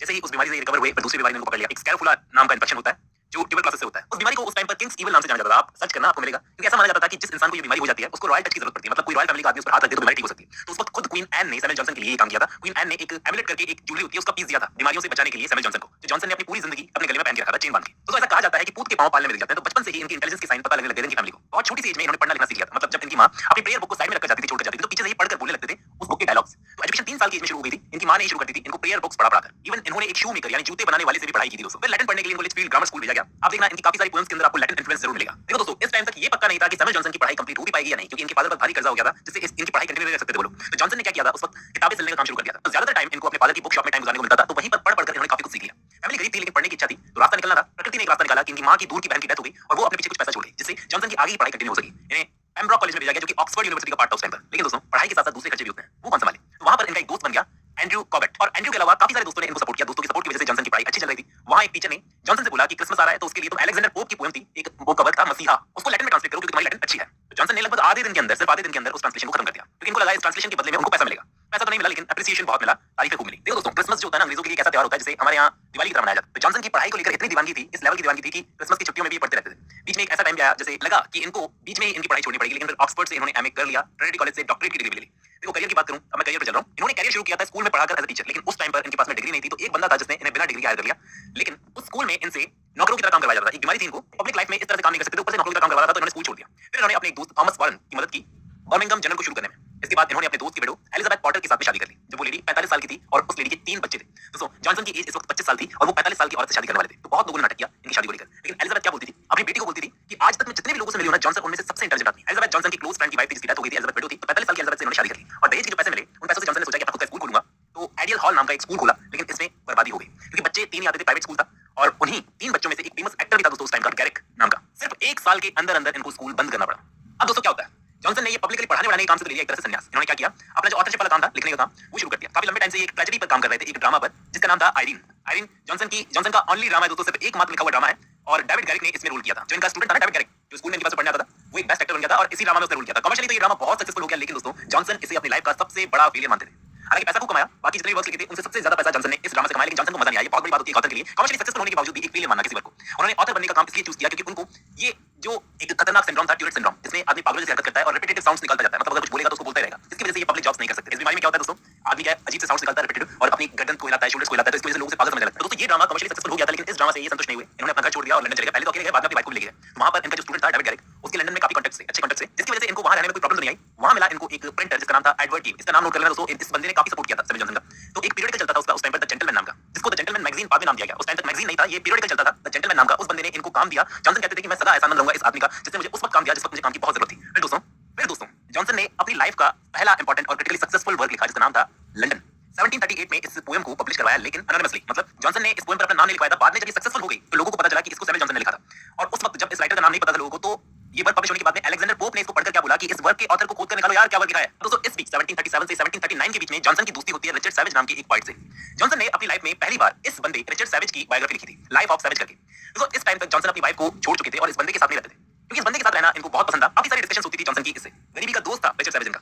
रिचर्ड सैवेज के साथ मिलकर डिस्कशन होती थी, लेकिन रिचर्ड सैवेज चला गया था, बाद में उसकी डेथ हो गई थी। तो एडवर्ड केव ने सैमुअल जॉनसन को कहा था कि आप इसकी बायोग्राफी लिखो। आपसे एक क्वेश्चन बन सकता है कि सबसे पहले किसकी बायोग्राफी लिखी थी? रिचर्ड सैवेज की बायोग्राफी लिखी थी दोस्तों। रिचर्ड सैवेज की बायोग्राफी लिखने के बाद इनको मिलता है इनकी जिंदगी का सबसे इंपॉर्टेंट काम, सबसे बड़ा काम। 1746 के आसपास कुछ पब्लिशर्स ने इनको अप्रोच किया कि आप इंग्लिश लैंग्वेज में एक ऑथोरेटिव डिक्शनरी लिखो सर। तो एक पब्लिशर था उस टाइम पर विलियम स्ट्रेहन नाम का, तो उसने जॉनसन को साइन कर लिया 1500 गिनीज में। जॉनसन ने कहा कि सिर्फ 3 साल में तैयार हो जाएगी डिक्शनरी, लेकिन दोस्तों डिक्शनरी तैयार करना बहुत एफर्ट्स का काम होता है। फ्रांस की एक एकेडमी फ्रेंचाइज ने 40 स्कॉलर्स की टीम लगाई थी। 40 साल तक रिसर्च करने के बाद में उन्होंने अपनी डिक्शनरी तैयार की थी। जॉनसन बोले सिर्फ 3 साल में बन जाएगी, लेकिन उनको भी इसको तैयार करने में 8 साल लगे। जब ये डिक्शनरी लोगों के सामने आई दोस्तों, तो काफी लोगों ने इस डिक्शनरी को क्रिटिसाइज किया, जिनमें से एक थे लॉर्ड मकॉले। हाँ जी, वही मकॉले जो हमारे यहाँ पर आए थे। लॉर्ड मकॉले ने जॉनसन को रैचेट एटिमोलॉजिस्ट कहकर क्रिटिसाइज किया। लेकिन सब जानते हैं कि ये डिक्शनरी एक बहुत बड़ी अचीवमेंट थी सैमुअल जॉनसन की। हालांकि इसके लिए उनको बहुत सारे पैसे तो नहीं मिले, लेकिन नाम खूब मिल गया। और ऑक्सफोर्ड यूनिवर्सिटी को भी अंदाजा लग गया था कि जॉनसन कुछ ग्रेट क्रिएट करने जा रहे हैं। पहले तो यूनिवर्सिटी आनाकानी कर रही थी इनकी एमए की डिग्री देने के लिए, लेकिन फिर बाद में जॉनसन को उसी यूनिवर्सिटी ने एमए की डिग्री देकर सम्मानित किया। बहुत ही खूबसूरत डिक्शनरी बनाई थी जॉनसन ने, जिसे बहुत सारी कोटेशन से तैयार किया था। देखो डिक्शनरी पहले भी लिखी गई थी, ये फर्स्ट डिक्शनरी नहीं थी जो सैमुअल जॉनसन ने लिखी थी। ऐसा कुछ यूनिक काम भी नहीं किया था जो बहुत अलग हो। डिक्शनरी पहले भी लिखी गई थी, लेकिन किसी ने इतना अच्छे तरीके से काम नहीं किया था, इतना फिनिशिंग से, जो ऐसा कहा जाता है कि ये एक डिक्शनरी नहीं बनाई थी बल्कि एक रेफरेंस बुक बनाई थी। तो काम करो तो ऐसा करो जो 4 लोग बोले कि वाह क्या काम किया है। इसके बाद इन्होंने अपना खुद का पीरियडिकल शुरू किया था दोस्तों, द रैम्बलर नाम का, जिसको बड़ा कंसिस्टेंसी के साथ में ट्यूसडे और सैटरडे को पब्लिश करवाते थे। उसी टाइम पर सेम टाइप के और भी पीरियडिकल चलते थे, जैसे कि स्पेक्टेटर और टेटलर। लेकिन जॉनसन ने अपने पीरियडिकल को अलग बनाने के लिए, यूनिक बनाने के लिए क्या किया, प्रोज की लैंग्वेज में लिखना शुरू कर दिया। लगभग उसमें 208 के आसपास एसेज पब्लिश करवाए थे और ज्यादातर एसेज मॉरल और रिलीजियस टॉपिक्स पर होते थे। सैमुअल रिचर्डसन इनके एसेज को बड़ा एंजॉय करते थे दोस्तों, इनके एसेज को। और सैमुअल रिचर्डसन के लिए एक चीज और की जाती है कि जिस वक्त सैमुअल जॉनसन परेशान थे फाइनेंशियल कंडीशन से, तो उस वक्त सैमुअल रिचर्डसन ने भी कुछ पैसे देकर इनकी हेल्प की थी। एक नोवेल थी दोस्तों, द फीमेल क्यूटी। उस नोवेल की ऑथर थी शैर्लोट लेनॉक्स। उस नोवेल में रैम्बलर को मेंशन किया था दोस्तों, इनके पीरियडिकल रैम्बलर को मेंशन किया था शैर्लोट लेनॉक्स ने। फिर आती है जॉनसन की most famous poem the vanity of human wishes. इस पोएम के बारे में मैं आपको एक चीज बता दूं, ये उस टाइम पर दोस्तों कमर्शियली सक्सेसफुल नहीं हुई थी, लेकिन क्रिटिकली इसको बड़ा सेलिब्रेट किया गया था। कुछ ही कॉपीज बिकी थी लंदन में इसकी, लेकिन फिर बाद में इसको बहुत मिल गई। बहुत इंपॉर्टेंट वर्क है the vanity of human wishes. इस दौरान उन्होंने आइडलर नाम की एक और सीरीज लिखी थी, एक रैम्बलर लिखा था, फिर आइडलर लिखा था, इन दोनों का नाम नोट कर लो। और इस बीच में एक शॉर्ट फिलोसॉफिकल नोवेला भी लिखी थी रेस्टलेस नाम की। इस नोवेला का दूसरा नाम था द चॉइस ऑफ लाइफ। दोस्तों ऐसा कहा जाता है कि पैसों की कमी की वजह से इस वर्क को लिखा था सिर्फ 1 हफ्ते में सैमुअल जॉनसन ने, क्योंकि उस टाइम पर इनकी मां का अंतिम संस्कार था और उसके लिए इनको पैसे चाहिए थे, इसलिए रेस्टलेस को इन्होंने लिखा। अब इस बात में कितनी सच्चाई है ये ऑथेंटिक प्रूफ मेरे पास नहीं है। दोस्तों सैमुअल जॉनसन को अपनी लाइफ में सबसे ज्यादा टाइम लगा था शेक्सपियर को पढ़ने में और लिखने में। उन्होंने क्या किया था, शेक्सपियर के ड्रामास को पहले ठीक से पढ़ा और बोले कि जितनों ने भी शेक्सपियर को अभी तक एडिट किया ना, उन सब के एडिशंस में कुछ ना कुछ प्रॉब्लम्स थी, कुछ ना कुछ एरर्स थे। तो इन्होंने सोचा कि ये खुद इस काम को अपने जिम्मे लेंगे और इसको कंप्लीट करेंगे। तो इन्होंने सोचा कुछ महीनों में इसको कंप्लीट कर लेंगे। इन्होंने शुरुआत की थी मैकबेथ को पढ़ने से, लेकिन दोस्तों इनको इसको कंप्लीट करने में सालों लग गए। सालों तक काम करते करते जब ये वर्क नहीं आया तो लोग परेशान हो गए, इनको परेशान करने लगे। दोस्तों पैसों की कमी थी, जॉनसन को जिंदगी भर खाती रही, लेकिन काम पूरा करना था और किया भी। 1765 में इन्होंने प्रीवियस टू शेक्सपियर नाम का एक वर्क लिखा था जो बहुत ही ज्यादा फेमस है। उससे पहले इन्होंने शेक्सपियर के वर्क्स की और ओल्ड एडिशंस जो थे उनको ठीक किया था, जॉर्ज स्टीवंस के साथ मिलकर। क्यों? इनको लगता था कि शेक्सपियर के ड्रामा को ठीक करने की जरूरत है, क्योंकि इससे पहले ऐसा इनका मानना था कि शेक्सपियर के ड्रामा सिर्फ एक्टर्स के लिए लिखे गए थे, स्क्रिप्ट की तरह, और अभी तक इनमें करेक्शन नहीं हुआ, जिसकी वजह से इनको शुरू करना था। तो इन्होंने मैकबेथ से शुरू किया, जो कि शेक्सपियर का सबसे फेमस ट्रेजेडी है। और इसके अलावा इन्होंने 52 पार्ट्स की बायोग्राफी लिखी है दोस्तों। लिटरेरी क्रिटिसिज्म की बात करूं तो जॉनसन को मिल्टन की पोएट्री बिल्कुल पसंद नहीं थी, क्योंकि उनका मानना था कि बेस्ट पोएट्री हमेशा कंटेम्परेरी लैंग्वेज में लिखी जानी चाहिए, जबकि उनके हिसाब से मिल्टन बड़ी डेकोरेटिव लैंग्वेज का यूज करते थे, और थॉमस ग्रे अपने कंटेम्परेरी को भी उन्होंने क्रिटिसाइज किया। जॉनसन की बात हम बात करते हैं Anglo Irish novelist, playwright, poet Oliver Goldsmith की। दोस्तों इनको जाना जाता है इनके famous work vicar of Wakefield के लिए। 1766 का वर्क है और इनकी पास्टल पोएम है, पूरा कलेक्शन है जिसका नाम है डेजर्टेड विलेज। उसमें से स्कूल मास्टर नाम की जो पोएम है वो मैं पढ़ा चुका हूं। 1770 का वर्क था ये, और गुड नेचर्ड मैन और शी स्टूप्स टू कॉन्कर ये भी पढ़ा चुका हूं। क्लासिक बच्चों की कहानी भी लिखी है उन्होंने, द हिस्ट्री ऑफ लिटिल गोडी टू शूज। 1765 का वर्क है, और एस वॉलपोल ने इनको एक नाम दिया था इंस्पायर्ड इडियट। बहुत ज्यादा वैरायटी में वर्क्स लिखा करते थे, इसलिए विकर ऑफ वेकफील्ड ऐसा माना जाता है इनकी एकमात्र नोवेल है दोस्तों। उस एज में नोवेल पर एक्सपेरिमेंट करना शुरू कर दिया था इन्होंने। इस वर्क में एक बड़ी फेमस लाइन है दोस्तों, उसको नोट कर लेना, हो सकता है आपसे पूछी जाए। I love everything that is old, old friends, old times, old manners, old books, old minds. She stoops to conquer जो वर्क था इनका 1773 का, ये एक रोमांटिक कॉमेडी प्ले है दोस्तों, ड्रामा है, जिसका पहले इन्होंने टाइटल रखा था मिस्टेक्स ऑफ अ नाइट, लेकिन बाद में शी स्टूप्स टू कॉन्कर नाम रख दिया गया। दो नाम है, ध्यान रख लेना, नोट कर लेना। सिर्फ एक रात की कहानी है, लेकिन एक रात में आपको हंस हंस के पेट में दर्द हो जाएगा। मैं लिंक डाल दूंगा डिस्क्रिप्शन में इस ड्रामा की। शी स्टूप्स टू कॉन्कर ये एक फ्रेज थी जिसका यूज किया था एफ्रा बेन ने अपने वर्क द रोवर में, बाद में वहां से उधार लिया इन्होंने। और इस प्ले का जो प्रोलॉग है उसके अंदर एक फेमस लाइन है, all is not glitters, all is not gold that glitters. तो आपको ये सारी चीजें इंपॉर्टेंट चीजें आपको नोट करते हुए चलनी चाहिए। ऑलिवर गोल्डस्मिथ के बाद रॉबर्ट बर्न्स, इनके बहुत सारे नाम थे दोस्तों, Robbie Burns, rabi Burns. Scotland का नेशनल पार्ट माना जाता है इनको। ये पैदा हुए थे आयरशायर नाम की जगह पर, इसलिए इनको बार्ड ऑफ आयरशायर भी कहा जाता है, और स्कॉटिश डायलेक्ट में लिखना पसंद करते थे। इनकी इंपॉर्टेंट पोएम्स के नाम नोट कर लो। रेड रेड रोज सबसे फेमस पोएम है इनकी, a man for a that, to a louse, to a mouse, और होली विलीज प्रेयर। एक पोएम है कॉटेज सैटरडे नाइट, इसको इन्होंने स्पेंसरियन स्टेंजा में लिखा था दोस्तों। इनके बाद में विलियम कॉलिंस, जिन्होंने ओरिएंटल एक्लॉग्स को लिखा था, और पर्शियन एक्लॉग्स को भी इन्होंने लिखा था। सॉन्ग्स फ्रॉम शेक्सपियर सिम्बलन, ये वर्क भी निकाला है। One on the death of Thomson, ये वर्क भी निकाला है। अगर मैं इनकी सबसे फेमस पोएम की बात करूं तो दोस्तों वो थी ओड टू इवनिंग, जरूर आपके सिलेबस में शामिल की गई होगी। बहुत फेमस पोएम है और बहुत टफ भी है। आधी पोएम पढ़ा रखी है, आधी कभी और पढ़ाऊंगा। ओड्स लिखने में तो इनका कोई जवाब नहीं था, 12 ओड्स की सीरीज लिखी इन्होंने एक पूरी। इनके बाद में सैमुअल रिचर्डसन, ऐसा कहा जाता है कि इन्होंने इंग्लिश लैंग्वेज में फर्स्ट मॉडर्न नोवेल लिखी थी, जो भी लेटर्स की फॉर्म में। बहुत नया तरीका था। जिन नोवेल्स का नाम था पैमेला और क्लैरिसा, ये प्रिंटर थे और वर्किंग गर्ल्स के कांटेक्ट में बहुत ज्यादा थे, इसलिए इनको एक्सपीरियंस हो गया कि गर्ल्स कैसे लिखेंगी, उसी हिसाब से ये लिखा करते थे। इनके वर्क्स पैमेला देखो दोस्तों, पैमेला बहुत ही फेमस वर्क है इंग्लिश लिटरेचर का। इसको इन्होंने 4 वॉल्यूम्स में पब्लिश किया था 1740 से 1741 तक, यानी इन 2 सालों के अंदर, 1 साल के अंदर इन्होंने वॉल्यूम्स में इसको पब्लिश किया था। फिर देखो इनके वर्क्स के रिस्पांस में हेनरी फील्डिंग ने अपना वर्क लिखा था the history of Tom Jones, और टॉम जॉन्स के रिस्पांस में इन्होंने लिखा था the history of Charles Grandison नाम का वर्क 1753 का। इसको भी 7 वॉल्यूम्स में लिखा गया था। सैमुअल रिचर्डसन का सबसे पहला मेजर वर्क था यंग मैन पॉकेट कंपेनियन, ये वर्क 1733 में आया था। फिर इसके बाद इन्होंने ये 2 वर्क्स लिखे थे, क्लैरिसा और पैमेला। दोस्तों इनको फर्स्ट नोवेलिस्ट ऑफ कैरेक्टर ही नहीं बल्कि first novelist of feminine character कहा जाता है, जो फीमेल पॉइंट ऑफ व्यू से अपनी नोवेल्स लिखा करते थे। एक चीज आप और नोट कर लो, पैमेला और क्लैरिसा दोनों को एपिस्टोलरी नोवेल्स कहा जाता है दोस्तों। नेक्स्ट राइटर है हेनरी फील्डिंग। वैसे तो ये सैमुअल रिचर्डसन से भी बड़ा नाम है, ये कैप्टन हरक्युलस के पेन नेम से अपने वर्क्स को पब्लिश करवाते थे। नोवेलिस्ट होने से पहले ये ड्रामेटिस्ट थे, नोवेल्स में बाद में घुसे थे। इनकी एक छोटी सिस्टर थी सारा, वो भी एक सक्सेसफुल राइटर बन गई थी, एक वर्क को पब्लिश करवा के। उस वर्क का नाम था the adventures of David simple 1744। जैसे मैं कई वीडियोस में आपको बता चुका हूं कि उस टाइम पर एक लाइसेंसिंग एक्ट आया था। उस एक्ट को क्रिटिसाइज करने के लिए फील्डिंग ने एक पर्टिकुलर प्ले लिखा था गोल्डन रैम नाम का, गोल्डन रम्प नाम का। तो उसमें उन्होंने लाइसेंसिंग एक्ट को ट्रिगर किया। इनकी जो नोवेल है जोसेफ एंड्रूज, जिसको मैं कवर कर चुका हूं, वो पैमेला के ब्रदर जोसेफ के साथ में डील करती है। मतलब सैमुअल रिचर्डसन की ही नोवेल के अंदर एक कैरेक्टर था जोसेफ, उसी के ऊपर एक नोवेल लिखा इन्होंने। ये ड्रामा छोड़कर नोवेल्स के अंदर इसलिए घुसे क्योंकि ड्रामास में लाइसेंसिंग एक्ट की वजह से उनके धंधे बंद हो गए थे ड्रामेटिस्ट के, इस वजह से ये नोवेल्स में घुसे। ऐसा कहते हैं कि उस वक्त 4 व्हील्स थे 18th सेंचुरी की नोवेल्स के, जिनमें से एक ये थे, बाकी 3 थे रिचर्डसन, टोबास स्मॉलेट और लॉरेंस स्टर्न। टोबास स्मॉलेट के एक भी वर्क को मैंने डिस्कस नहीं किया है, लेकिन इन सबके वर्क्स को डिस्कस किया। इनको 18th सेंचुरी के 4 व्हील्स की जो संज्ञा दी थी 4 राइटर्स को, वो किसने दी थी दोस्तों? सेंट्सबरी ने। सेंट्सबरी कौन थे? जिन्होंने यूनिवर्सिटी ऑफ विट्स जो नामकरण किया था, उन्होंने ही इन 4 राइटर्स को 4 व्हील्स कहा था। इन्होंने एक क्रिमिनल की लाइफ पर सटायर भी पब्लिश किया था दोस्तों, जोनाथन वाइल्ड द ग्रेट। एक और सटायर था a journey from the world to the next. 1749 में इनकी नोवेल टॉम जॉन्स दुनिया के सामने आती है। 1737 में इनकी लाइफ पूरी तरह से चेंज हो गई जब लाइसेंसिंग एक्ट आया। इसकी वजह से सारे थिएटर्स को बंद कर दिया गया सिवाय 2 थिएटर्स की, और वो 2 थिएटर्स कौन से थे? ड्यूरी लेन थिएटर और कॉन्वेंट गार्डन थिएटर। थिएटर्स बंद होने से पहले हेनरी फील्डिंग लिटिल थिएटर नाम की एक जगह के मैनेजर रह चुके थे। इन्होंने 4 पीरियडिकल्स को एडिट किया था, the champion, the convent garden journal, new patriot और जैकोबाइट जर्नल। कई क्रिटिक्स इनको फादर ऑफ इंग्लिश नोवेल भी कहते हैं दोस्तों, क्योंकि इन्होंने टॉम जॉन्स और जोसेफ एंड्रूज नाम के 2 कॉमिक एपिक वर्क लिखे हैं। ऑल टुगेदर इन्होंने 4 नोवेल्स लिखी थी, और इनका पॉलिटिकल सटायर मैंने आपको बताया द गोल्डन रम्प। इसमें इन्होंने प्राइम मिनिस्टर रॉबर्ट वालपोल के 1737 के लाइसेंसिंग एक्ट को क्रिटिसाइज किया है। इन्होंने सैमुअल रिचर्डसन के वर्क पैमेला पर डायरेक्ट अटैक किया था शमेला वर्क लिखकर। 1741 का वर्क था, और 1740 में पैमेला वर्क आया था, उसी के अगेंस्ट एक रिएक्शन था ये। इस वर्क को अक्सर क्रिटिक्स एंटी पैमेला भी कहते हैं। इनका वर्क टॉम जॉन्स एक बिल्डेंस रोमन नोवेल का एग्जांपल है, यानी एक पिकारेस्क नोवेल, और 18 स्मॉल बुक्स में इसको लिखा गया है, और ये खास तौर पर ध्यान रखना जॉर्ज लिटलटन को डेडिकेटेड वर्क था। अब मैं बात करता हूं जॉर्ज क्रैब की। दोस्तों ये पॉइंट होने के साथ-साथ एक सर्जन भी थे और क्लर्जीमैन भी थे। इनको अपना लिटरेरी करियर शुरू करने में सबसे ज्यादा हेल्प की थी एडमंड बर्ग ने। लॉर्ड बायरन ने इनके लिए कहा है nature's sternest painter yet the best. इन्होंने जो फेमस वर्क्स लिखे हैं वो है द विलेज 1783, नेक्स्ट है द बोरो, ये 24 लेटर्स की एक सीरीज थी। टेल्स ऑफ द हॉल 1819 का वर्क था। द लाइब्रेरी 1781 का वर्क था। दोस्तों फेमस ये इसलिए है क्योंकि इन्होंने first time realistic narrative form और डिस्क्रिप्शन का यूज किया था, और हेरोइक कपलेट्स का यूज करते थे अपने राइटिंग्स के अंदर, अपने से पहले के राइटर्स की तरह। इनकी जो पोएम है द विलेज बहुत ही ज्यादा फेमस है दोस्तों। ऑलिवर गोल्डस्मिथ का जो वर्क था द डेजर्टेड आइलैंड, उसके अगेंस्ट एक प्रोटेस्ट में इस वर्क को लिखा था इन्होंने। नेक्स्ट है थॉमस ग्रे, हॉरेस वॉलपोल के बहुत अच्छे दोस्त। आपको नोट करवा देता हूं ये चीज, एटन कॉलेज में पढ़े थे उनके साथ में कैम्ब्रिज में, इसलिए अच्छे दोस्त बन गए। इनके एक बहुत अच्छे दोस्त और थे रिचर्ड वेस्ट। उनकी डेथ पर इन्होंने एक सोनेट लिखी the sonnet on the death of Richard West. Serious poems तो ऐसा मान लो इस वर्क के बाद ही लिखना शुरू किया इन्होंने। ऐसा माना जाता है कि ये पेंडारिक ओड्स बहुत अच्छे लिखते थे। एटन कॉलेज पर भी इन्होंने ओड लिखी है। इनको 1757 में पोएट लॉरियट की पोस्ट ऑफर हुई थी, लेकिन इन्होंने रिफ्यूज कर दी। अपने पूरे लिटरेरी करियर में इन्होंने ऑल टुगेदर 13 पोएम्स लिखी थी, 13 पोएम्स, और उनमें से एक पोएम थी एनर्जी रिटर्न कंट्री चर्चयार्ड, जिसकी वजह से इनको ग्रेवयार्ड पोएट्स में लिखा जाता है। ये दोस्तों वॉलपोल ने इनके लिए लिखा था he never wrote anything easily but things of humour. कुछ लाइट वर्ड्स भी इन्होंने लिखे हैं, लाइट पोएम्स, जैसे अपने दोस्त हॉरेस वॉलपोल की कैट के मर जाने पर इन्होंने एक ओड लिख डाली, ode on the death of favourite cat.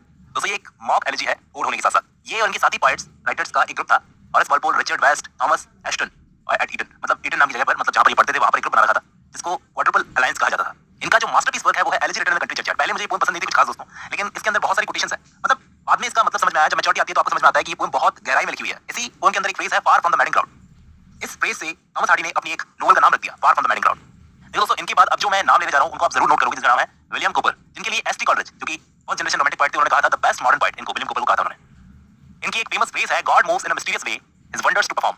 इनके work light shining out of darkness में ये फ्रेज थी। इन्होंने और एक फेमस पोएम लिखी है, द निग्रोस कंप्लेंट, 1788 की।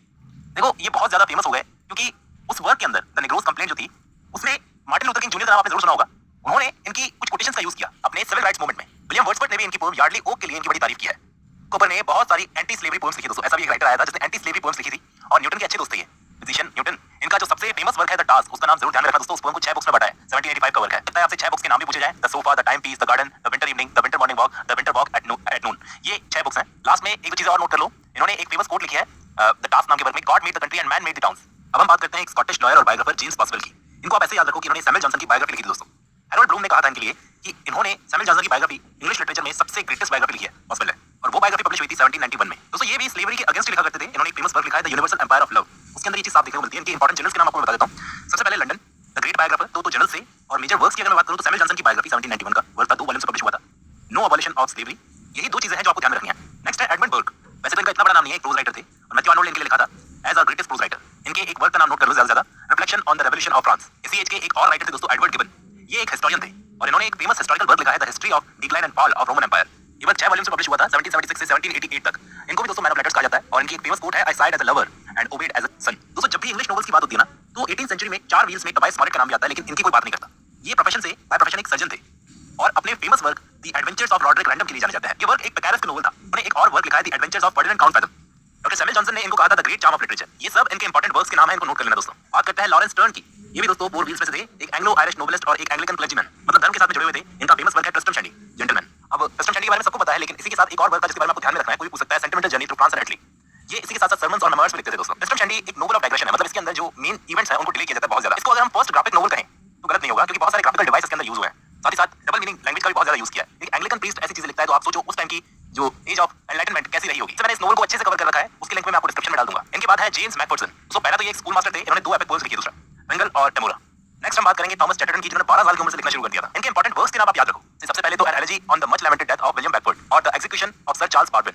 चैटरटन के लिए जॉन कीट्स ने अपने कुछ सोनेट्स लिखे हैं, और कीट्स का जो फेमस वर्क एंडिवियन है उसके अंदर भी इनका एक रेफरेंस है दोस्तों। नेक्स्ट है जेम्स थॉमसन, जो अपनी 3 फेमस पोएम्स के लिए जाने जाते हैं। रूल ब्रिटानिया, ये एक नेशनल सॉन्ग बन गया था इंग्लैंड का, मतलब नेशनल सॉन्ग है rule Britannia. Castle of indolence और द सीजंस के लिए इनको ग्रेवयार्ड पोएट कहा जाता है दोस्तों। इस द सीजंस को इन्होंने 1726 से 1730 तक पब्लिश करवाया था और ब्लैंक वर्ड्स में लिखा था दोस्तों। नेक्स्ट हम बात करते हैं एक फीमेल राइटर की, फैनी बर्नी। दोस्तों सैमुअल जॉनसन ने इनको हिज लिटिल कैरेक्टर मॉन्गर कहा था। इनका जो फेमस वर्क है वो एवेलिना है। ये एक नोवेल है जो इन्होंने एनोनिमसली पब्लिश करवाई थी 1788 में। एक एपिस्टोलरी नोवेल है जो सेंटिमेंटल भी है, 3 वॉल्यूम्स में पब्लिश हुई थी। लास्ट में अगर मैं इस एज के फेमस प्लेराइट रिचर्ड शेरिडन की बात ना करूं तो बड़ी नाइंसाफी होगी दोस्तों। ये एक आयरिश प्लेराइट और पोएट थे। इन्होंने 2 फेमस वर्क लिखे हैं, राइवल्स और school of scandals, school for scandal. इन दोनों को कवर कर रखा है मैंने। ये उस वक्त रॉयल थिएटर और ड्यूरी लेन थिएटर दोनों के ऑनर थे दोस्तों। इनकी जो बायोग्राफी लिखी थी वो थॉमस मोर ने लिखी थी दोस्तों, एक आयरिश राइटर थे ये भी। इसमें एक चीज और नोट कर लो, इनका वर्क स्कूल फॉर स्कैंडल जो है 1777 का, उसका एपिलॉग जॉर्ज कॉलमैन ने लिखा था, George Coleman the Elder. Work को इन्होंने कॉमेडी ऑफ मैनर्स में लिखा था, और लास्ट लाइन जो थी इसकी वो ये थी, even scandal dies if you approve. उम्मीद करता हूं इस वीडियो में आपको पूरी एज ऑफ सेंसिबिलिटी समझ में आई होगी दोस्तों। आज की इस वीडियो में इतना ही। अब जब आपने वीडियो खत्म कर लिया तो उम्मीद करता हूं आपको ये पूरी एज समझ में आई होगी दोस्तों। अब इसके बाद हम लोग रोमांटिक एज पर चलेंगे। रोमांटिक एज में जो भी फैक्ट्स मैंने पहले नहीं बताया वीडियोस के अंदर, वो अगली वीडियो में डिस्कस करूंगा। चलिए आज की इस वीडियो में इतना ही, मिलता हूं नेक्स्ट वीडियो में। रोमांटिसिज्म एज 1798 से 1850 तक मान लो। विलियम वर्ड्सवर्थ ने जब से लिरिकल बैलेट्स को पब्लिश करवाया और 1850 में जब तक उनकी डेथ ना हो गई, तब तक हम मानते हैं रोमांटिक एज थी। विलियम वर्ड्सवर्थ इस एज के भाई थे, भाई बोले तो मोटा भाई। इनको हमें सबसे पहले डिस्कस करना होगा, लेकिन इनको शुरू करने से पहले रोमांटिसिज्म के बारे में कुछ बेसिक डिटेल्स आपको देता हूं। सबसे पहले ये मूवमेंट जो था सिर्फ और सिर्फ लिटरेचर में नहीं आया था, बल्कि और दूसरे आर्ट में आया था, जैसे म्यूजिक और पेंटिंग। दूसरी चीज आप नोट करो कि इसे रोमांटिक रिवाइवल कहा जाता है। रिवाइवल का मतलब होता है किसी चीज को फिर से जिंदा करना, यानी ये चीज पहले से मौजूद थी, लेकिन बीच में एज ऑफ एनलाइटनमेंट एज में ये चीज दब गई थी कहीं साइंस की तरक्की के बीच में। तो सेल्फ एक्सप्रेशन और इंडिविजुअल फीलिंग्स पर जोर नहीं दिया जा रहा था, जो कि इस एज में दिया गया। आपसे पूछा जा सकता है कि किसने इस एज को रोमांटिक एज नाम दिया। तो दोस्तों 2 जर्मन भाई थे, 2 जर्मन क्रिटिक्स, ऑगस्ट विल्हेल्म श्लीगल और फ्रेडरिक श्लीगल। इन दोनों ने नामकरण किया था ये रोमांटिक्स। रोमांटिक एज में आप 6 राइटर्स के नाम नोट कर लो, जिसमें फर्स्ट और सेकंड जनरेशन के पार्ट्स आते हैं। सबसे पहले वर्ड्सवर्थ, जिनको पॉइंट ऑफ नेचर कहा जाता है, कॉलरिज, जिन्हें सुपरनैचुरल पॉइंट कहा जाता है क्योंकि वो सुपरनैचुरल एलिमेंट्स का बहुत यूज करते थे, लॉर्ड बायरन, जिन्हें पॉइंट ऑफ ह्यूमनिज्म कहा जाता है, शैले, जिन्हें पॉइंट ऑफ लव कहा जाता है, कीट्स, जिन्हें पॉइंट ऑफ ब्यूटी कहा जाता है, वॉल्टर स्कॉट, जिन्हें पॉइंट ऑफ मिडिवल लव भी कहा जाता है। देखो इस टाइम की हिस्ट्री की बात करूं तो 1819 में वॉर ऑफ पीटरलू होता है। इस एज के लिए किसने क्या कहा है ये बताता हूं। विक्टर ह्यूगो ने रोमांटिसिज्म को लिबरलिज्म इन लिटरेचर कहा है, जबकि गॉथी ने रोमांटिसिज्म को एक डिजीज बताया है और क्लासिसिज्म को हेल्थ बताया है। तो ये सब तो बेसिक इंफॉर्मेशन होगी रोमांटिक एज के बारे में। अब हम बात करते हैं विलियम वर्ड्सवर्थ की। देखो एक चार्ट बनाकर मैं आपको समझाना चाहूंगा इनकी लाइफ को, ताकि आपको अच्छे से क्लियर हो जाए। आप नोट बनाते हुए चलिए, शुरू करते हैं। विलियम वर्ड्सवर्थ का नाम रोमांटिक एज में बहुत बड़ा नाम है। इनका टाइम स्पेन था 1770 से 1850 तक। इन्हें लगभग 80 साल की लंबी और हेल्दी लाइफ जी गए थे। कोकरमाउथ में इनका जन्म हुआ था। इनका घर कोकरमाउथ में था, जिसको हम लेक डिस्ट्रिक्ट भी बोलते हैं। वर्ड्सवर्थ ने अपनी पोएम्स को पब्लिश करवाना शुरू किया एज से, यानी 1793 में इन्होंने फर्स्ट टाइम अपने पोएम्स को पब्लिश करवाया और उस कलेक्शन का नाम था, दो कलेक्शन थे, एन इवनिंग वॉक और डिस्क्रिप्टिव स्केचेस। बट 1795 में इनके कलेक्शंस के लिए इनको पैसे मिलते हैं 900 पाउंड्स। पैसा मिलते ही मोटिवेशन भी मिल गया, काम करना है तो राइटर करना है, बनूंगा राइटर बनूंगा, कुछ और नहीं। रेज़ली कैलवर्ट ने इनके कलेक्शंस के लिए इनको पैसे दिए थे और उन्हीं को ट्रिब्यूट करने के लिए वर्ड्सवर्थ ने एक सोनेट भी लिखा है to the memory of Resley Calvert. मैंने आपको बताया जिस साल इनको पैसे मिले तो मोटिवेशन भी मिल गया। 1795 में इनकी मुलाकात होती है एसटी कॉलेज से, सॉमरसेट नाम की जगह पर, जिस वक्त इनके साथ इनकी सिस्टर भी थी डॉरथी। 2 साल तक वर्ड्सवर्थ अपनी बहन डॉरथी के साथ में वहां पर घूमे फिरे, पूरा एक्सपीरियंस लिया। फिर 1797 में ये दोनों कॉलेज के पास कहीं आसपास रहने चले गए। वहां पर इन तीनों ने मिलकर तैयार किया लिरिकल बैलेट्स को। अब उसी दौरान जब लिरिकल बैलेट्स की मैन्युस्क्रिप्ट तैयार हो चुकी थी, उस वक्त वर्ड्सवर्थ और कॉलेज की मुलाकात होती है विलियम हैजलिट से। हैजलिट जो पहले से कॉलेज के इन्फ्लुएंस में थे, वो जब इनसे मिले तो देखा इस कलेक्शन की मैन्युस्क्रिप्ट को। ये मैन्युस्क्रिप्ट पब्लिश होने वाली थी 1798 में और एक बड़ा चेंज लाने वाली थी। लेकिन इसको पब्लिश कराने से पहले दोनों ने म्यूचुअली एक फैसला किया था कि हम दोनों में से कोई भी इस कलेक्शन पर अपना नाम नहीं डालेगा। इसलिए 1798 वाले एडिशन में ना तो प्रीफेस डाला गया और ना ही कोई नाम डाला गया। लेकिन दोस्तों इस कलेक्शन में 23 पोएम्स डाली गई थी, जिसमें से 4 पोएम्स तो एसटी कॉलेज में डाली थी और 19 पोएम्स वर्ड्सवर्थ ने डाली थी। तो ये कलेक्शन शुरू हुआ कॉलेज की poem rhyme of the ancient mariner से, जो मास्टरपीस था कॉलेज का और इस कलेक्शन का, और एंड होता है वर्ड्सवर्थ की प्रिंटेड एबी से। Rhyme of the ancient mariner एक अकेली ऐसी पोएम थी जिसका वजन इतना ज्यादा था कि कॉलेज इस कलेक्शन का स्टार बन गया। हालांकि वर्ड्सवर्थ की प्रिंटेड एबी भी इस कलेक्शन में शामिल थी, बहुत फेमस पोएम थी। वी आर 7 और द इडियट बॉय, ये सब भी इस कलेक्शन में शामिल थी। लेकिन फिर भी rhyme of the ancient mariner ने इस कलेक्शन को एक तरीके से हिट करवा दिया। अब जैसे ही ये कलेक्शन हिट हो गया तो 1800 में यानी 2 साल बाद में इस कलेक्शन का सेकंड एडिशन तैयार किया वर्ड्सवर्थ ने। उन्होंने उसमें अपनी पुरानी पोएम्स के कुछ नाम बदल दिए, कुछ 2-4 पोएम्स के आगे लाइंस रिटन ये सब लगा दिया और अपनी एक पोएम द कन्वेंट को हटा दिया और इसी एडिशन में उन्होंने लूसी ग्री नाम की पोएम को भी ऐड किया था। दोस्तों आप में से काफी सारे बच्चों को गलतफहमी हो जाती है लूसी पोएम्स और लूसी ग्री में। काफी सारे बच्चे समझते हैं कि ये लूसी ग्री जो पोएम है ये इनकी लूसी पोएम्स का पार्ट है। तो दोस्तों ऐसा नहीं है बिल्कुल भी। लूसी पोएम्स जो है 5 पोएम्स का कलेक्शन है। मैं उसके बारे में बता देता हूं। लूसी पोएम्स इनकी 5 पोएम्स की एक सीरीज है जिनको वर्ड्सवर्थ ने 1798 से 1801 के 3 सालों के बीच में लिखा था अपनी बहन के साथ में जब वो जर्मनी में थे। 5 में से 4 पोएम्स तो लिरिकल बैलेट्स की शुरुआती कलेक्शन में पब्लिश हुई थी और बाद वाले कलेक्शन में एक पोएम पब्लिश हुई थी। पांचों के मैं नाम बताता हूं आपको। पहली थी strange fits of passion have I known, दूसरी थी she dwelt among untrodden ways, third थी I travelled among unknown men, ये थर्ड वाली जो थी ये बाद वाले एडिशन में पब्लिश हुई थी। फोर्थ थी 3 years she grew in sun and shower और फिफ्थ थी the slumber did my spirit seal. आज हम इन पांचों पोएम्स को पढ़ते हुए एक ग्रुप में रखते हैं, एक सीरीज में जमाते हैं। लेकिन दोस्तों वर्ड्सवर्थ ने कभी नहीं सोचा था कि इन पोएम्स को आने वाले टाइम पर एक सीक्वेंस में जमा कर लूसी पोएम्स के नाम से पढ़ा जाएगा। उन्होंने अपने लिरिकल बैलेट्स के प्रीफेस में खुद लिखा था कि मेरी ये पोएम्स जो थी एक्सपेरिमेंटल थी। मैंने इन पोएम्स में ब्यूटी, लव, लॉन्गिंगनेस, डेथ के बारे में जो एक्सपेरिमेंट्स किए थे उनके बारे में ये पोएम्स। इंटरेस्टिंगली हमको ये नहीं पता कि ये लूसी जो कैरेक्टर है ये सच में कोई कैरेक्टर था वर्ड्सवर्थ की लाइफ में या फिर उनकी इमेजिनेशन से बनाया हुआ कैरेक्टर था, क्योंकि उन्होंने खुद कभी भी किसी को भी ये आइडेंटिटी रिवील नहीं की लूसी की, ना ही किसी पोएम में बताया है। आइडेंटिटी तो बहुत दूर की बात है, लूसी की एज तक हमको नहीं पता। आपको लूसी पोएम्स को पढ़ते वक्त एक चीज और ध्यान रखनी चाहिए कि थॉमस पॉवेल नाम के एक लिटरेरी क्रिटिक थे, उन्होंने इन पोएम्स को एक ग्रुप में जमाया था। किन्होंने जमाया था? थॉमस पॉवेल ने। वर्ड्सवर्थ ने खुद ने जमाया था, उन्होंने तो बस लिख दिया एक्सपेरिमेंट करके। अब दोस्तों इसी दौरान विलियम वर्ड्सवर्थ ने अपनी लाइफ में एक ड्रामा भी लिखा था जो एक ट्रेजेडी थी 5 एक्ट्स की, जिसका नाम था द बॉर्डरर्स। जिस दौरान इन्होंने लिरिकल बैलेट्स की मैन्युस्क्रिप्ट तैयार की थी ना, उसी दौरान 1796 1797 के आसपास, तो इस ट्रेजेडी को उन्होंने सेट किया था किंग हेनरी III के टाइम पर, इंग्लैंड के राजा जो थे किंग हेनरी III के टाइम पर। फिर 1797 में यानी लिरिकल बैलेट्स के पब्लिश होने के 1 साल पहले वर्ड्सवर्थ ने सोचा चलो इसको परफॉर्म करवाता हूं। तो उन्होंने बात की एक थिएटर डायरेक्टर से। उस थिएटर डायरेक्टर का नाम था थॉमस हैरिस, जो कॉन्वेंट गार्डन थिएटर का मालिक था। उसने वर्ड्सवर्थ को साफ मना कर दिया कि मैं इसको परफॉर्म नहीं करवा सकता। उन्होंने साफ-साफ कहा कि अच्छी चीज है लेकिन ये फेल हो जाएगी। एक तो वर्ड्स की फॉर्म में आपने इसको लिखा है, मतलब पोएट्री की तरह आपने इसको लिखा है और ये स्टेज के लिए नहीं बना हुआ है, तो मुझे लगता है ये फेल हो जाएगा। उन्होंने मना कर दिया कि इसको परफॉर्म नहीं करवा सकता। तो ऐसे में आप देखो वर्ड्सवर्थ ने एक एक्सपीरियंस आदमी की सलाह मानी और 1842 तक अब इस प्ले को अपने को इसको संभाल के रखा और पब्लिश नहीं करवाया। आप सब देखो कि 45 सालों तक वेट किया, अपनी एक्साइटमेंट में आकर इसको पब्लिश तक नहीं करवाया। फिर लिरिकल बैलेट्स की पब्लिश होने के बाद ये स्टार बन चुके थे 1798 में। इसी दौरान ये तीनों वर्ड्सवर्थ, डॉरथी और कॉलेज जर्मनी चले गए थे घूमने के लिए। ये दोनों जने वर्ड्सवर्थ और कॉलेज अपने अलग-अलग मकसद के लिए ट्रैवलिंग पर गए थे, एक्सपीरियंस लेने के लिए अपने अलग-अलग तरीके से। और जैसे ही सर्दियां आती है तो वर्ड्सवर्थ ने अपनी ऑटोबायोग्राफी प्रेल्यूड पर काम करना शुरू कर दिया। उस दौरान इन्होंने एक्सट्रीम स्ट्रेस फील किया था जर्मनी में रहते हुए, अकेलापन फील किया था, तब इस ऑटोबायोग्राफी को लिखना शुरू किया था। अब काफी सारे लोग इसके बारे में आपको बताएंगे कि ऑटोबायोग्राफी को इन्होंने लिखना शुरू कर दिया था, लेकिन कैसे किया था, इसके पीछे की स्टोरी क्या थी, उस वक्त कहां पर रह रहे थे, उस वक्त गॉस्लर नाम की जगह पर रह रहे थे और उसी दौरान ये लूसी पोएम्स भी इन्होंने कंपोज की थी जो मैं आपको बताई ना, उसी दौरान इन्होंने कंपोज की थी। ज्यादा टाइम वहां पर रह नहीं पाई है, 1799 में इंग्लैंड वापस आ गए थे। उस वक्त कॉलेज के साथ नहीं आए थे, अपनी बहन के साथ वापस आ गए थे। देखो दोस्तों इनकी ऑटोबायोग्राफी पर काम करना शुरू किया था, ये एक एक्सीडेंट था। इस ऑटोबायोग्राफी को ये एक नाम से बुलाते थे, पोएम टू कॉलेज कहकर बुलाते थे। इन्होंने नाम तक नहीं सोचा था, एक्सीडेंट था ये। अपने लेटर्स में उन्होंने डॉरथी को लिखा था पोएम टू कॉलेज बोलकर इस ऑटोबायोग्राफी को। बाद में इसको प्रेल्यूड नाम मिला था। दरअसल एक कहानी है प्रेल्यूड को लिखे जाने से पहले की और कॉलेज के साथ इसको क्यों जोड़ा जाता है मैं आपको बताता हूं। देखो दोनों की दोस्ती में लिरिकल बैलेट सक्सेस हो गया था, तो इनकी नेक्स्ट प्लानिंग थी कि कुछ बड़ा लिखेंगे। तो कॉलेज ने एक प्रोजेक्ट बनाया था प्रूफ नाम का, जिसमें बहुत सारी पोएम्स होंगी और उन पोएम्स में हम साइंस, फिलॉसफी, रिलीजन इन सब की बातें करेंगे। एक और प्रोजेक्ट तैयार हुआ था दोनों का, लेकिन पोएम्स को तैयार करने का सारा बर्डन किस पर आ गया था? वर्ड्सवर्थ पर। इन्होंने उस वक्त एक पोएम लिखने की सोची थी, एक बड़ी poem the recluse. The recluse title रखा, कुछ लिखना शुरू किया। उसी दौरान साइड बाय साइड इन्होंने ऑटोबायोग्राफी लिखना शुरू कर दी, एक एक्सपेरिमेंट की तरह। और इत्तेफाक ये रहा कि रिक्लूस कभी कंप्लीट नहीं हो पाई। 3 पार्ट्स में इसको डिवाइड करने की सोची थी। फर्स्ट पार्ट तो इन्होंने लिख लिया, सेकंड में आधे में रुक गए और प्रेल्यूड जो इनकी ऑटोबायोग्राफिकल वर्क था वो धीरे-धीरे लिखकर इन्होंने पढ़ा कर लिया। प्रेल्यूड को इन्होंने खुद से पब्लिश क्यों नहीं करवाया? ये मानते थे कि यार एक तो पर्सनल वर्क है और दूसरा रिक्लूस पब्लिश नहीं हो जाएगी तब तक मैं इसको पब्लिश नहीं कराऊंगा। रिक्लूस कभी पूरी हुई नहीं, कंप्लीट हुई नहीं, प्रेल्यूड कभी पब्लिश हुई नहीं। फिर 1807 में इन्होंने एक और पोएम्स का कलेक्शन पब्लिश करवाया, पोएम्स इन 2 वॉल्यूम्स। इसका नाम बहुत इंपॉर्टेंट है। इस कलेक्शन में इनकी सबसे फेमस पोएम्स शामिल थी दोस्तों, जैसे daffodils, my heart leaps up, ode, intimation of immortality, solitary river, Westminster bridge, London, world is too much with us और भी बहुत सारी। और ये देखो ये उस कलेक्शन का टाइटल पीस था। इसमें उन्होंने लिखा था the author of lyrical ballads. जैसे आजकल फिल्म मेकर्स लिखते हैं ना कि मैंने पहले एक सुपरहिट वर्क लिखा है इस उम्मीद में कि इस वर्क से उनको फेम मिल जाएगी, मतलब लिरिकल बैलेट्स का राइटर समझकर इनके वर्क्स पर टूट पड़ेंगे लोग। एक तरीके से इन्होंने अपनी फेम को और मजबूत करने के लिए इस वर्क को लिखा था, जो भी कच्ची-कच्ची फेम मिली थी ताकि वो स्ट्रांग हो जाए। लेकिन दोस्तों अच्छी चीजें ग्रो होने में टाइम लेती है, आप भी समझते हो। स्टार्टिंग स्लो थी लेकिन ये पोएम सुपरहिट हो गई, ब्लॉकबस्टर ऑफ ऑल टाइम हो गई थी। अब इस कलेक्शन की पब्लिश होने के बाद 1810 में 1810 में वर्ड्सवर्थ की दोस्ती कॉलेज के साथ में थोड़ी कम हो गई। अभी इनके एडिक्शन को लेकर थोड़ी दूरियां बढ़ गई थी और 1814 में इन्होंने अपनी एक लॉन्ग पोएम पब्लिश की जिसका नाम था एक्सकर्शन। इस पोएम को इन्होंने द रिक्लूस के सेकंड पार्ट की तरह बनाया था, लेकिन जैसा मैंने आपको बताया कि सेकंड पार्ट इन्होंने कंप्लीट नहीं किया था। क्रिटिक्स ऐसा मानते हैं कि एक टाइम बाद जाकर, मतलब 1810 के बाद जाकर इनके वर्क्स में एक गिरावट देखने को मिलती है, क्योंकि शुरुआत में इन्होंने लॉस, डेथ, सेपरेशन ऐसी चीजों को फील किया था जिसकी वजह से जो सब फील करके क्वाइट अच्छा लिख पाता है। लेकिन अब वो इनकी लाइफ में वो प्रॉब्लम्स नहीं थी, एक शांत अच्छी जिंदगी जी रहे थे। तो 1820 तक ये एक बड़े नामी सक्सेसफुल ऑथर बन चुके थे और आगे चलकर उन्होंने कॉलेज के साथ में रिलेशन जो बिगड़ गए थे कुछ सालों के लिए उसको भी सुधार लिया था। तो अब कोई अच्छी ग्रेट पोएम जो है निकल कर नहीं आ रही थी, तो इनके वर्क में एक गिरावट देखने को मिलती है। फिर 1815 में ही इन्होंने 2 से 3 नैरेटिव पोएम्स को पब्लिश करवाई, कुछ पहले लिखी हुई थी, कुछ बाद में लिखी हुई थी, और एक जो वर्क था इन्होंने हिस्टोरिकल सब्जेक्ट मैटर उठा करके भी लिखा था, नैरेटिव पोएम्स ही थी, क्योंकि प्रोज में लिखते नहीं थे, उन्होंने खुद ने बोला था कि प्रोज में लिखता नहीं हूं। वर्क का नाम था the fate of the Nortons. इस पोएम में उन्होंने हिस्टोरिकल सब्जेक्ट मैटर उठाया, और ये पोएम इतनी पॉपुलर तो नहीं है दोस्तों, लेकिन क्रिटिक्स ने इस वर्क की बहुत तारीफ की। ऐसा कहा जाता है कि वर्ड्सवर्थ ने उस वक्त हिस्टोरिकल वर्क्स को सर वाल्टर स्कॉट के हिस्टोरिकल वर्क्स की सक्सेस को देखते हुए लिखा था। फिर उन्होंने 1819 में एक नैरेटिव पोएम और पब्लिश करवाई, पीटर बेल। 1822 में इन्होंने अपने आइडियास्टिकल सोनेट्स को पब्लिश करवाया। हालांकि अब वर्ड्सवर्थ का जो लिटरेरी करियर था वो पीक पर तो नहीं था, लेकिन लाइमलाइट में अभी तक बने हुए थे। तो जॉन केवल जो ऑक्सफोर्ड मूवमेंट के एक लीडर की तरह थे, उन्होंने वर्ड्सवर्थ को पोएट ऑफ ह्यूमैनिटी कहा था, क्योंकि जॉन केवल के खुद के फेमस वर्क क्रिश्चियन ईयर पर वर्ड्सवर्थ का काफी इंफ्लुएंस था। इस वजह से शायद 1842 में गवर्नमेंट ने इनको 300 पाउंड पर ईयर की पेंशन देना शुरू कर दी। फिर 1843 में रॉबर्ट साउदी की डेथ के बाद में इनको पोएट लॉरेट बनाया गया। पहले तो इनको ऑफर किया गया, इन्होंने कहा कि मैं पूरा हो गया हूं, तो उस वक्त के प्राइम मिनिस्टर ने इनको कहा कि मतलब एक तरीके से मनाया, फिर जाकर ये पोएट लॉरेट बन गए। 1843 से अपनी डेथ तक यानी 1850 तक ये पोएट लॉरेट बने रहे। फिर 23 अप्रैल 1850 को इनकी डेथ हो गई। इनकी डेथ के बाद में कुछ महीनों बाद में इनकी वाइफ मैरी ने इनकी ऑटोबायोग्राफी प्रेल्यूड को पब्लिश करवाया, प्रेल्यूड नाम देकर। उस टाइम पर लोगों ने इसमें इंटरेस्ट नहीं दिखाया, लेकिन आज इस वर्क को इनका मास्टरपीस माना जाता है। बात करते हैं एसटी कॉलेज की। ये एज में 2 साल छोटे थे वर्ड्सवर्थ से, और वर्ड्सवर्थ से पहले ही काफी पहले इनकी डेथ हो गई थी। एक टर्म दी जाती है लेक पोएट्स, उसमें शामिल थे ये लेक पोएट्स में, और ये टर्म किसने दी थी आपसे पूछा जा सकता है। फ्रांसिस जेफरी ने 1817 में। देखो कॉलेज अपने life time German idealist philosophy से बहुत ज्यादा प्रभावित थे, वो उसी चीज को इंग्लिश स्पीकिंग कल्चर के अंदर लाना चाहते थे। इन्होंने एक बहुत फेमस टर्म भी कॉइन किया है, विलिंग सस्पेंशन ऑफ डिसबिलीफ। इनको अपने लाइफ टाइम फिजिकल प्रॉब्लम से बहुत सफर करना पड़ा। इनको बाइपोलर डिसऑर्डर था, वही बीमारी जो हनी सिंह को हो गई थी, पब्लिक में जाने से डरते थे, इसलिए अफीम का ओपियम एडिक्ट हो गए थे। अपने अकेलेपन को एक्सप्रेस करते हैं अपनी पोएम फ्रॉस्ट एट मिडनाइट में। आप पढ़ना इस पोएम को, साफ देखने को मिलता है अकेलापन। 1796 में इन्होंने अपना एक जर्नल शुरू किया, द वॉचमैन, जो 8-8 दिन में प्रिंट होता था। इन्होंने 48 सॉनेट्स भी लिखी है। एक जर्मन पोएट थे फ्रेडरिक शिलर, उनकी ड्रामेटिक ट्रायलॉजी थी वॉलेंस्टाइन। उस ट्रायलॉजी को इन्होंने ट्रांसलेट किया था। ऐसा कहा जाता है कि सारा हचिंसन, जो कि मैरी हचिंसन यानी वर्ड्सवर्थ की साली थी, वर्ड्सवर्थ की वाइफ की बहन, उनसे इश्क में पड़ गए थे, और उसके लिए एक बैलेट पोएम लिखी थी, लव। 1809 में इन्होंने एक और जर्नल शुरू किया था दोस्तों, जिसका नाम था द फ्रेंड। जर्नल्स का नाम जरूर ध्यान में रखना। और लंदन में शेक्सपियर पर इन्होंने बहुत सारे लेक्चर्स दिए हैं। 1817 में इनका मास्टरपीस वर्क आता है बायोग्राफी लिटरेरिया। एक टर्म और है साइकोसोमैटिक, वो भी कॉलेज ने कॉइन किया है। साथ ही एक और फ्रेज है the high road of life, वो भी इन्होंने यूज किया है। और एन रेडक्लिफ के वर्क द मंक का एक रिव्यू भी लिखा था इन्होंने। सबसे पहले इनकी famous term willing suspension of disbelief के बारे में बताता हूं।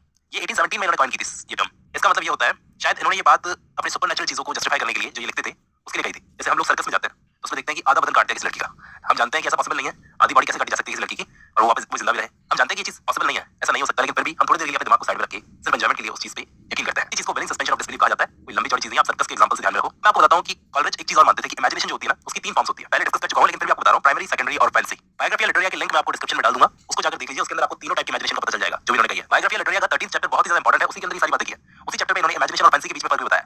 आप एक बार जरूर बायोग्राफी लिटरेरिया वाली वीडियो को देखिए।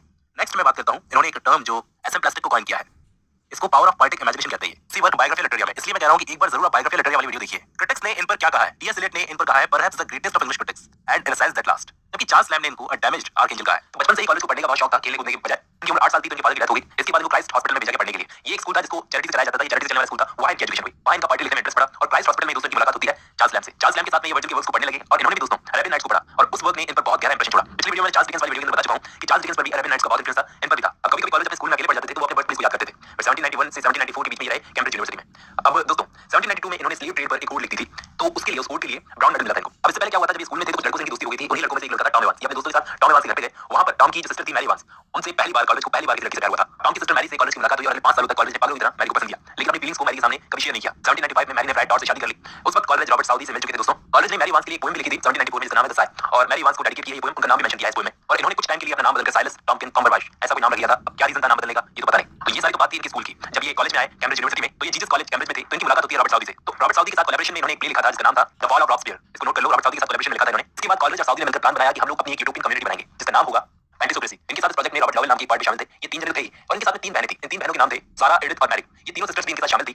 इन लोगों का ये प्रोजेक्ट था कि एक ऐसी सोसाइटी बनाएंगे जहां सारे के सारे रूल करेंगे और सारे के सारे बराबर होंगे। तो यूएस में एस्टैब्लिश करने की सोची इन्होंने, फिर बाद में वेल्स में एस्टैब्लिश करने की सोची सोसाइटी, लेकिन इन दोनों में से कोई भी लोकेशन डिसाइड नहीं कर पाए ये लोग, और ये प्रोजेक्ट फेल हो गया। फेल तो हो गया, लेकिन इन तीनों सिस्टर्स में से सारा से तो शादी की कॉलेज ने, एडिथ से शादी की साउदी ने, और मैरी से शादी की लॉवेल ने। तो ये तीनों जने आपस में ब्रदर इन लॉ बन गए। कॉलेज ने सारा से शादी तो कर ली, लेकिन ये शादी सक्सेसफुल नहीं रही, मतलब अनहैप्पी मैरिज थी, शादी बेकार थी। इसके बाद ये अपनी वाइफ से नफरत करने लगे। 4 बच्चे होने के बाद कॉलेज अपनी वाइफ से बिल्कुल अलग हो गए। आगे 1796 में कॉलेज ने अपनी फर्स्ट वॉल्यूम ऑफ पोएम्स को पब्लिश करवाया, और उसका टाइटल दिया उस कलेक्शन का पोएम्स ऑन वेरियस सब्जेक्ट्स। पहले कॉलेज ने भी कोलैबोरेशन में काम करने की शुरुआत की थी, तो ये जो कलेक्शन था पोएम्स ऑन वेरियस सब्जेक्ट, तो चार्ल्स लैम्ब का भी कोलैबोरेशन में वर्क था, उनकी भी कुछ पोएम्स थी इसमें। चार्ल्स लैम्ब को कॉलेज के साथ रहते हुए पोएट्री का शौक लग गया था। उनको नहीं पता था कि वो ऐसे इसलिए बने थे। 1796 में इन्होंने Charles Lamb, Charles Lloyd, Robert Southey और खुद की कुछ सोनेट्स को प्राइवेटली प्रिंट करवाया। कोलैबोरेशन से शुरुआत की। इसके बाद में कॉलेज का एक प्लान बनाया इसी बीच कि एक वीकली जर्नल शुरू करेंगे जिसका नाम होगा द वॉचमैन। एक जर्नल को शुरू किया इन्होंने। ये जर्नल आता था 8 दिन के अंदर, कि हम 8 दिन में एक बार पब्लिश करवाएंगे इसको, क्योंकि ऐसा करने से ये लोग वीकली लगने वाले टैक्स से बच जाएंगे। अब 8-8 दिन करके 10 बार तो इस जर्नल को पब्लिश करवाया द वॉचमैन को इन्होंने, लेकिन 11वीं बार पब्लिश नहीं करवाया, तो ये थोड़ा कम टाइम के लिए चला, तो ये फेल हो गया। फिर 1797 और 1798 में जो साल आए वो कॉलेज की लाइफ के सबसे खूबसूरत साल रहे, क्योंकि इस वक्त 1795 में इनकी मुलाकात हो चुकी थी वर्ड्सवर्थ से और उनकी सिस्टर डॉर्थी से। उस वक्त तक इन्होंने अपनी poem rhyme of the ancient mariner और कुबला खान को कंपोज किया था, और खुद ये क्लेम किया था कि ये पोएम मेरे अफीम के नशे का रिजल्ट है जो मैंने दिन में सपना देखा था। लेकिन तभी बीच में कोई दुष्ट पर्सन फ्रॉम पार्लोक आया जिसको मैंने बुलाया भी नहीं था,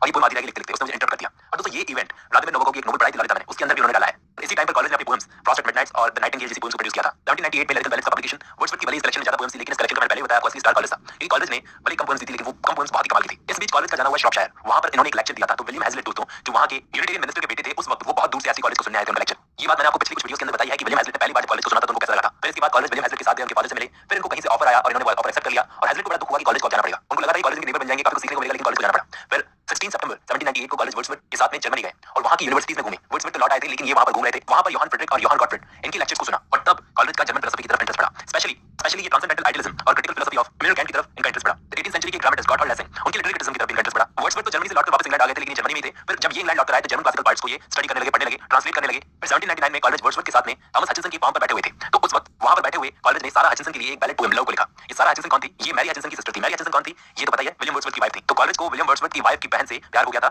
तो उसके लिए उन्होंने रिजेक्शन एंड ओड नाम की पोएम लिखी थी और ये लव नाम की पोएम को भी लिखा था उन्होंने। ठीक है, ध्यान देना, इस पोएम से, लव पोएम से दोस्तों जॉन कीट्स बहुत इंस्पायर हुए थे और उनका जो बहुत ही फेमस वर्क है, कुछ दिन पहले मैंने आपको बताया था, ला बेल्ड एंड सन्स मर्सी, उसको लिखने के लिए जॉन कीट्स को इस पोएम से इंस्पिरेशन मिली थी। अब इनका अफीम का नशा बढ़ता जा रहा था इसी कॉलेज का। इस बीच इन्होंने 1804 में सिसिली और माल्टा ट्रैवलिंग की, फिर 1806 में लौट आए, फिर 1807 और 1808 में फिर से ये माल्टा गए अपनी हेल्थ को इंप्रूव करने के लिए। अब इस टाइम तक कॉलेज अफीम का नशा कर करके फुल ब्राउन हो गए थे। इसी अफीम के नशे में अपनी वाइफ से अलग हुए थे 1808 में और 1810 में वर्ड्सवर्थ से इनका झगड़ा भी हुआ था। फिर 1814 में डॉक्टर डैनियल के पास इनको जाना पड़ा। 1809 में इन्होंने फिर से अपना कोई न्यूज़पेपर शुरू करने की सोची और उसके साथ में एक जर्नल द फ्रेंड नाम से एक जर्नल शुरू करने की सोची, जो ठीक ठाक चला था, लेकिन इसमें भी कोई पैसे की प्रॉब्लम आ गई, फाइनेंशियल प्रॉब्लम्स वगैरह। इस टाइम तक कॉलेज ने 1810 और 1820 के बीच में शेक्सपियर पर लेक्चर्स देना शुरू किए, क्योंकि उनमें इनको इंटरेस्ट आ रहा था। इस चीज को करने से एज अ लिटरेरी क्रिटिक इनकी रेपुटेशन बढ़ने लगी। फिर इनकी हेल्थ प्रॉब्लम्स बीच में आ गई। हेल्थ प्रॉब्लम्स की वजह से लेक्चर्स में डिले कर जाते थे, लेक्चर्स के लिए नोट्स तैयार नहीं कर पाते थे। मगर इन्होंने 2 जनवरी 1812 को एक लेक्चर दिया था हैमलेट पर, और दोस्तों ये सबसे बेस्ट लेक्चर था इनका। हैमलेट को इतना अच्छा स्टडी कभी किसी ने नहीं किया था इनसे पहले। इनकी स्टडी करने से पहले हैमलेट की बड़ी बुराई होती थी, उसको एक फेलियर माना जाता था, कम आंका जाता था, लेकिन कॉलेज ने इस प्ले की रेपुटेशन को फिर से खड़ा किया। फिर 1814 से 1816 के बीच में ये विल्शायर नाम की जगह पर रह रहे थे, वहां पर इन्होंने बायोग्राफी लिटरेरी पर काम किया। अब 1816 में इनकी हालत और ज्यादा खराब हो गई। तो एक फिजिशियन थे दोस्तों, नाम नोट कर लेना, जेम्स गिलमैन। उन्होंने इनको अफीम पर कंट्रोल दिलवाया और उनके साथ ही ये अपनी लाइफ के आखिरी सालों तक रहे। तो उस वक्त इनसे मिलने बहुत बड़े-बड़े लोग आए, जैसे Ralph Waldo Emerson. Physician James Gillman के घर में ही इन्होंने अपना वर्क बायोग्राफी लिटरेरी कंप्लीट किया और इस वॉल्यूम में 23 चैप्टर्स थे, जिसमें कॉलेज ने अपने ऑटोबायोग्राफिकल नोट्स को लिखा है और कुछ पोएम्स और भी लिखी थी इसके साथ में, लेकिन कुछ ऐसे भी लिखे थे जो इनकी डेथ के बाद में पब्लिश हुए। और जो इनके फॉलोअर्स थे दोस्तों, ध्यान देना, जो इनके फॉलोअर्स थे इनके एंड के टाइम पर, वो ऑक्सफोर्ड मूवमेंट में बहुत बड़े नाम थे। फिर इसके बाद जुलाई 1834 में कॉलेज की डेथ हो गई। इन्होंने अपनी जिंदगी के लगभग 18 साल गिलमैन की फैमिली के साथ में गुजारे थे। कॉलेज ने अपने बहुत सारे कंटेम्पररी पार्ट्स को इन्फ्लुएंस किया था। वर्ड्सवर्थ और रॉबर्ट साउथी को तो इनकी प्रोफेशनल एडवाइस की जरूरत पड़ती रहती थी। कई क्रिटिक्स ये भी मानते हैं कि वर्ड्सवर्थ जो इतने फेमस हुए थे, उसमें कॉलेज का भी बहुत बड़ा हाथ था और उनकी वर्क्स द प्रेल्यूड में तो कॉलेज की ओरिजिनलिटी का बहुत इंफ्लुएंस था। दोस्तों कॉलेज ने लिटरेरी क्रिटिसिज्म में भी बहुत काम किया है। आने वाले 20th सेंचुरी के बड़े-बड़े क्रिटिक्स जैसे आई.ए. रिचर्ड्स पर आप इनका इंफ्लुएंस देख सकते हो। और इनकी सबसे लंबी पोएम जो है rhyme of the ancient mariner festival, इनमें गॉथिक एलिमेंट्स आपको देखने को मिलेंगे। इनकी बेस्ट वर्क है। कुबला खान की लंबी हो सकती थी, लेकिन कोई बात नहीं। इनके अलावा 8 इनकी कन्वर्सेशन पोएम्स हैं। ये 8 के नाम हैं। इन पोएम्स के लिए दोस्तों ये कन्वर्सेशन पोएम्स वाली टर्म को ढूंढा था जॉर्ज मैकलिन हार्पर ने। मैं बात करूं लिटरेरी क्रिटिसिज्म में इनका वर्क जो है बायोग्राफी लिटरेरिया, ये सबसे बड़ा वर्क है। 1817 में इसको पब्लिश करवाया गया था। इसमें उन्होंने अपने बायोग्राफिकल एक्सप्लेनेशंस दिए हैं और एज एन ऑथर लिटरेचर पर इंप्रेशंस को बताने की कोशिश की है, कुछ मेटाफिजिकल प्रिंसिपल्स को भी। तो इसी वजह से इन मेटाफिजिकल प्रिंसिपल्स की वजह से टी.एस. एलियट भी कॉलेज को ग्रेटेस्ट क्रिटिक मानते थे। वो बोलते थे कि कॉलेज अपने कंटेम्पररी किसी भी दूसरे पार्ट से ज्यादा अच्छे से नेचुरल एबिलिटीज को दिखाने की काबिलियत रखते थे। इसके अलावा दोस्तों कॉलेज ने एक प्ले भी लिखा है, एक ट्रेजेडी, इसको ब्लैंक वर्ड्स में इन्होंने लिखा था असोरियो, नाम था उस ट्रेजेडी का, लेकिन थिएटर ने इसको रिजेक्ट कर दिया। फिर 16 साल के बाद कॉलेज ने इस प्ले का दूसरा नाम दिया रिमॉर्स नाम से, इसको परफॉर्म करवाया। तो ये क्रिटिकली और कमर्शियली दोनों तरीके से ये प्ले सक्सेसफुल था। फर्स्ट टाइम 1813 में इसको परफॉर्म किया गया था। इस वर्क में भी दोस्तों उन्होंने गॉथिक एलिमेंट्स को यूज किया है। अपने ज्यादातर वर्क्स में ये गॉथिक एलिमेंट्स को यूज करते थे। तो मैरी शेले, जिन्होंने फ्रैंकेनस्टीन लिखी है दोस्तों, वो कॉलेज को अच्छे से जानती थी और उनके works rhyme of the ancient mariner, उनका जो वर्क है rhyme of the ancient mariner, उस वर्क को डायरेक्टली इन्होंने अपने वर्क फ्रैंकेनस्टीन में मेंशन किया। इनकी जो लॉन्ग नैरेटिव पोएम्स है क्रिस्टबल, वो 2 पार्ट्स में लिखी हुई है। पहला पार्ट 1797 में आया था और दूसरा 1800 में, यानी लिरिकल बैलेट्स पब्लिश होने से पहले, फिर उसके बाद। पहले इनका प्लान था कि इसको 3 एडिशनल पार्ट्स में और लिखेंगे, लेकिन वो कभी कंप्लीट नहीं हो पाया। दूसरी चीज ये कि इनका एक और प्लान था कि इसको लिरिकल बैलेट्स में पब्लिश करवाएंगे, लेकिन वर्ड्सवर्थ के सजेशन देने पर इन्होंने नहीं करवाया। अब इनके बाद हम लोग बात करेंगे चार्ल्स लैम्ब की। ये एक बड़ा नाम है दोस्तों। इनका सबसे बेस्ट वर्क है एसेज ऑफ एलिया और दूसरा वर्क है टेल्स फ्रॉम शेक्सपियर। इनकी सिस्टर का नाम भी नोट कर लेना बहुत जरूरी है, मैरी लैम्ब, क्योंकि ऐसा कहा जाता है कि ये और इनकी सिस्टर दोनों किसी सीरियस मेंटल इलनेस से परेशान थे और यहाँ तक कहा जाता है कि इनकी सिस्टर ने इनकी मदर का मर्डर भी कर दिया था। इसलिए चार्ल्स लैम्ब ने अपनी सिस्टर की देखरेख करने के लिए शादी नहीं की। इन्होंने अपना हाथ पोएट्री, रोमांस, ड्रामा लिखने में आजमाया था, लेकिन इनके दोस्त थे विलियम गॉडविन, उन्होंने इनको सजेस्ट किया टेल्स फ्रॉम शेक्सपियर लिखने के लिए प्रमोट किया। ये कॉलेज के अच्छे दोस्त थे और 1796 में इन्होंने कॉलेज को मैट्रिसाइड के लिए एक लेटर लिखा था। उन्होंने एक दूसरे की बहुत मदद की। 4 सॉनेट्स करियर की स्टार्टिंग में चार्ल्स लैम्ब ने पब्लिश करवाई थी, Charles lamb of India house नाम से, जो कि कॉलेज की पोएम्स में अपीयर हुई थी। इन्होंने एक ट्रेजेडी भी लिखी है, जॉन वुडविल, 1802 में दुनिया के सामने आई। और इनका famous work essays of Elia 1823 में दुनिया के सामने आता है। एलिया इसलिए क्योंकि एलिया ये पेन नेम यूज करते थे अपना। इनकी जो बायोग्राफी लिखी है वो लिखी है ई.वी. लूकस ने और इन्हें एन सिमंस नाम की लड़की से प्यार हो गया था। एसेज ऑफ एलिया में जो सबसे फर्स्ट ऐसे है दोस्तों, उसका नाम है द साउथ सी हाउस। हो सकता है आपसे पूछा जाए, या फिर एक फैक्ट और है कि इसी ऐसे में उन्होंने अपना pen name pseudo name Elia use किया था, जबकि मैरी लैम्ब के लिए अपनी सिस्टर के लिए कजन ब्रिजेट नाम यूज किया था। लैम्ब अपने फादर को भी लॉवेल कहकर पुकारते थे। इनके बाद जो इंपॉर्टेंट नाम है वो है ली हर्ट, जॉन कीट्स के बहुत अच्छे दोस्त। इनका पूरा नाम था जेम्स हेनरी ली हर्ट। की जो पोएम्स पब्लिश हुई थी वो जुवेनिलिया के नाम से पब्लिश हुई थी। 1808 में ये फेमस न्यूज़पेपर द एग्जामिनर के एडिटर बन गए, जो कि इनके भाई ने ढूंढा था, जिसको जॉन हंट, जो इनके भाई थे। उन्होंने 1813 में गड़बड़ कर दी, प्रिंस लीजन पर अटैक कर दिया, जिससे इन्हें 2 साल बहुत भुगतना पड़ा। इसके बाद इनके एसेज जो पब्लिश हुए वो 1814 से 1817 तक पब्लिश हुए द एग्जामिनर में, और इनके एसेज एग्जामिनर में किस टाइटल से पब्लिश हुए थे? The round table. 2 volumes publish हुए थे। 12 एसेज हंट के थे और 40 एसेज हैजलिट के थे। हैजलिट के बारे में आपको बताऊंगा। बाद में इन्होंने रिफ्लेक्टर नाम की क्वार्टरली मैगजीन को भी एडिट किया और भी दूसरी मैगजीन से इनका कनेक्शन था, जैसे the indicator, monthly repository, London journal. इसलिए जॉन कीट्स के वर्क्स को पब्लिश करवाने में इन्होंने हेल्प की थी, क्योंकि कनेक्शंस बहुत थे इनके। इसके बाद हम लोग बात करते हैं थॉमस डी क्विंसी की। ये एक इंग्लिश एसेइस्ट थे जो अपने famous work confessions of an English opium eater 1821 के लिए जाना जाता है। इनका ये वर्क और चार्ल्स लैम्ब का एसेज ऑफ एलिया दोनों साथ में पब्लिक के सामने आए थे लंदन मैगजीन में 1823 में। दोस्तों ये एक व्यापारी के बेटे थे और वर्ड्सवर्थ का लिरिकल बैलेट्स पढ़ने के बाद ये अपने डिप्रेशन से बाहर आए थे। इनका इसी की तरह एक और वर्क है फेमस, जॉन ऑफ आर्क। इनकी एक फेमस कोट भी है, not to sympathise is not to understand. और एक और फेमस वर्क का नाम याद कर लो, ऑटोबायोग्राफिक स्केचेस, 1853 का वर्क है। एक्स.बी. शैले। इनकी सभी पोएम्स को आपको ध्यान में रखना है दोस्तों। ये इंग्लिश लिटरेचर के फाइनेस्ट लिरिक और एपिक पोएट थे। ये अपनी classical poems Ozymandias, triumph of life, ode to the west wind, Prometheus, unbound, to a skylark, Adonais, music, the revolt of Islam, the cloud, queen Mab, mask of anarchy और Cenci, इन सब works के लिए जाना जाता है। सिंसी जो था इनका वर्स्ट ड्रामा था दोस्तों। इनके फादर थे टिमोथी शैले, वो पॉलिटिक्स से जुड़े हुए थे, मेंबर ऑफ पार्लियामेंट थे। शैले की 4 छोटी बहनें थी और एक भाई था। ठीक-ठाक फैमिली से थे। शुरुआती एजुकेशन इनको घर में मिली थी। फिर 1802 में ये गए सेवन हाउस एकेडमी में, फिर 1804 में ये गए ईटन कॉलेज में। वहां का माहौल, ईटन कॉलेज का माहौल इनको अच्छा नहीं लगा, लेकिन वहां साइंस की तरफ इनका इंटरेस्ट बढ़ा और कोई दोस्त नहीं था शैले का वहां पे। तो इनको वहां पर एक निकनेम मिला दोस्तों, नोट कर लो, मैड शैले। मैड शैले का निकनेम मिला था और इनको अपनी खराब परफॉर्मेंस की वजह से वहां पर ईटन कॉलेज में कोई एक्टिंग वगैरह में हिस्सा नहीं लेने दिया जाता था। फिर ये साइंस का तो अपना कमाल दिखाते रहते थे अपने दोस्तों के एंटरटेनमेंट के लिए। रूम के दरवाजे के हैंडल को चार्ज करने के लिए फ्रिक्शन इलेक्ट्रिक मशीन का यूज किया शैले ने। तो उस वक्त ट्यूटर रूम में अंदर आने की कोशिश कर रहे थे तो अलार्म बजने लगा। ये सब करते थे शैले वहां पर। फिर इसके बाद 1810 में शैले पहुंचते हैं ऑक्सफोर्ड में। वहां जाकर ऑक्सफोर्ड में सिर्फ एक ही लेक्चर लेते थे और लगातार 16 घंटे खुद से पढ़ते थे एक दिन में। फिर वहीं पर 1810 में फर्स्ट टाइम उन्होंने अपनी एक गॉथिक नोवेल लिखी जिसका नाम था जस्ट रोजी, उसको पब्लिश करवाया। और फिर ऑक्सफोर्ड में कई सारी पोएम्स को ये इशू करते थे, जैसे कि पोस्टह्यूमस फ्रैगमेंट्स ऑफ मार्गरेट निकोलसन। ये अपने दोस्त थॉमस जेफरसन हॉक के साथ में अपने इन वर्क्स को पब्लिश करवाया करते थे। थॉमस जेफरसन ऑक्सफोर्ड में शैले के दोस्त बने थे इस टाइम पर और इनकी बहुत सारी पोएट्री में कोलैबोरेट करते थे। लेकिन फिर क्या हुआ, इन्होंने दोनों ने 1811 में बिना किसी नाम से एक पैम्फलेट को पब्लिश करवा दिया जिसका नाम था द नेसेसिटी ऑफ एथियज्म। ये एक ऐसे था, एथियज्म का मतलब होता है नास्तिकतावाद, मतलब नास्तिकतावाद की नेसेसिटी। तो उस टाइम पर इस टाइप का कंटेंट लिखना बहुत ही शॉकिंग बात थी। तो अथॉरिटीज के पास जब ये बात पहुंची तो इनको बुलाया गया। मार्च 1811 में ही शैले और जेफरसन दोनों को ऑक्सफोर्ड से बाहर कर दिया गया। फिर इसके कुछ महीनों के बाद अगस्त 1811 में शैले सिर्फ 19 साल के थे।